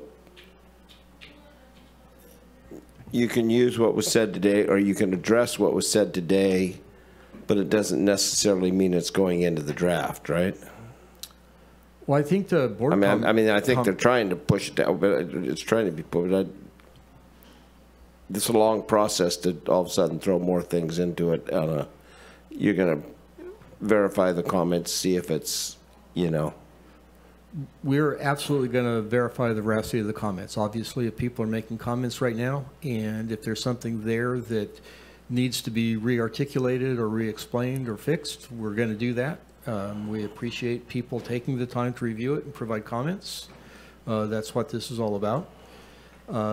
We in no way want to get down the road and find out that there's something we missed. So the public comments are appreciated. The board's comments are really important to us. And I for one wouldn't mind seeing it come back with an explanation of what has been added, rather than just giving you full discretion. Not that I don't trust you 100%, but I would like to say, hey, these things were said. This is what we looked at. We think it may work. We don't think it'll work. And somewhere in here we have to look at, we were talking about taxes. We have to look about financially what this is all going to take to implement. One of the callers said people are leaving the state left and right. They're not leaving the state because of climate action. They're leaving the state because they can't afford to do business here anymore. And we're talking about maybe changing the revenue streams for them and having to start another whole new department per se, or giving more funding. And then about funding, I was looking at that one chart that shows the percentage of unincorporated, Eureka, Fortuna, Arcata, Trinidad, and Blue Lake, obviously little slivers and everything else. Are they all going to pay the same percentage of the cost of this as we move forward? Well, that becomes one of the interesting things about the regional approach, is that a lot of it is expected to be, or all of it's expected to be grant funded. And so once the program manager is up and running and supported by staff, whether that be through, if it's HCOG, and with the assistance of the different jurisdictions to go out and get some grants to be able to fund that work, that's really where that needs to be done. This doesn't work if that whole list of things and a whole new organization needs to be funded by the local jurisdictions. That's really one of the things that... No, I fully agree with that. I'm just saying there's going to be a point in there where we don't have the grant yet, but we need to fund everybody while they're out running for getting the grants and everything else, is that going to be shared equally, or is Big Brother, since we're the biggest slice of the pie, are they going to look to us and says, you guys take care of it, and then we'll jump on when the grant money comes in? I think that's why we are going around and asking the cities. There's going to be a meeting with the city councils, just like what we're doing here too, to have that same level of consensus commitment. And then the way the RCAP is currently funded is that program manager would start within the county on the short-term basis, and it would gradually transition to within the JPA or into HCOG, or perhaps if the funding's available, it could start in HCOG. I think most people are most comfortable with that. Where the immediate funding source from that is obviously is not quite there yet. I mean, that's part of the reason why starting it within the county in this particular case would allow the county then to begin to apply for funding. If HCOG can do that, then that would be great. That's part of what we'd like to work out between now and when this is adopted, is to really have a program in place before we start implementing this, to start, even to the extent that we can, start applying for grants. Yeah, no, and I agree with that, but I would like to express the definitive nature of letting everybody know we're going to share these costs because we are on a regional plan. Because right now, Ms. Azevedo's has been doing quite a bit of work, and I don't know if she's getting any backlog help from any of the other municipalities or anything else like that. I believe she's probably been doing it through your office and through the county, and we're talking about the whole county. Ms. Azevedo has been a workhorse getting this done. Fully aware. Well, if I may address what you've asked for is that this come back, and I would prefer to streamline this a bit and maybe amend my motion to ask you to just circulate a memo to the Board of Supervisors for the changes that you feel were significant based on the comments today. And if any Board of Supervisors wants to bring this back and feels that that's significant enough, they can do so and put it on the agenda. But I think at this moment, I think our comments have been registered. I have faith in the staff to address those comments. And so I'm going to just add that one request so that we can try and move this forward. And I hope that satisfies everybody here. No. I think what bothered me is you asked to incorporate everything that was said today into this, and I just think I'd rather like evaluate rather than incorporate, because not everything is probably going to pass muster, you know. I mean, because we have other municipalities that are not going to be as embracing as you might be. So I understand that we're talking about streamlining now, but it's just amazing when we use the word streamline and don't use the word streamline. Where I wish we could streamline everything, but it doesn't happen that way. The chair to, if you could just, what was said here today. Wait, have a second. So what here that was said today that you feel like is making this vulnerable in that way? Like what comment was referred to? I'm not being specific. I'm just saying as a whole, the public would like to probably just like this and come back and speak on what he brings and what the planning and building and Ms. Azevedo's brings back. I know we want to streamline, but we're talking about meeting a guideline in 2045, so. I guess is there not opportunity for the public to respond and in terms of the EIR process and all that? I mean, we're going to have meetings around that too. There will be meetings around that. If it would help this, we can have the meeting tonight, get all the comments that we've got, assemble that into one document, and we'll schedule this to bring it back as early in October as we can. Okay, that's great. That's fine. I just we've been waiting, as was said, 7 years to get this going, and I just don't see anything that particularly that's of, you know, the comments that were mostly made here were just like emphasis on certain things. There was not material changes that were requested. So I would just like to see us move forward. So I'll amend my motion to include bringing it back if that's what makes this, you know, if that's what we need to do. Sure, as soon as possible. Thank you. I'll second that motion. I think there already was a seconder. Supervisor Arroyo already Okay, seconded. thank you. I will accept the revised motion.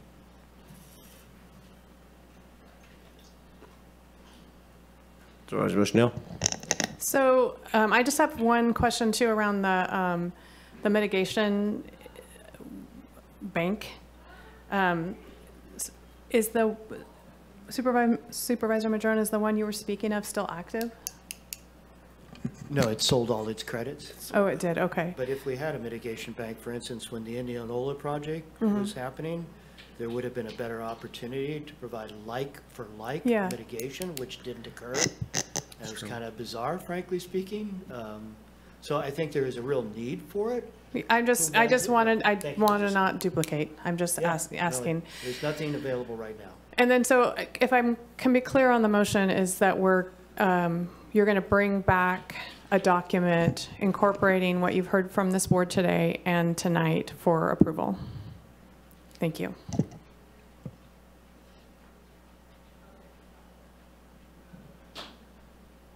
Nikki? We're done? Good. Supervisor Chair Bohn, I didn't mean it like that. Sorry.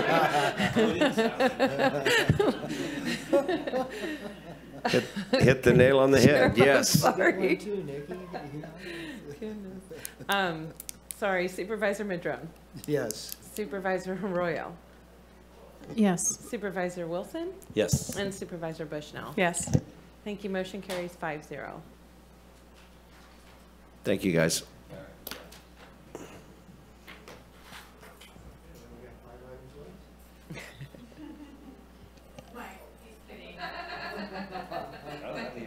No,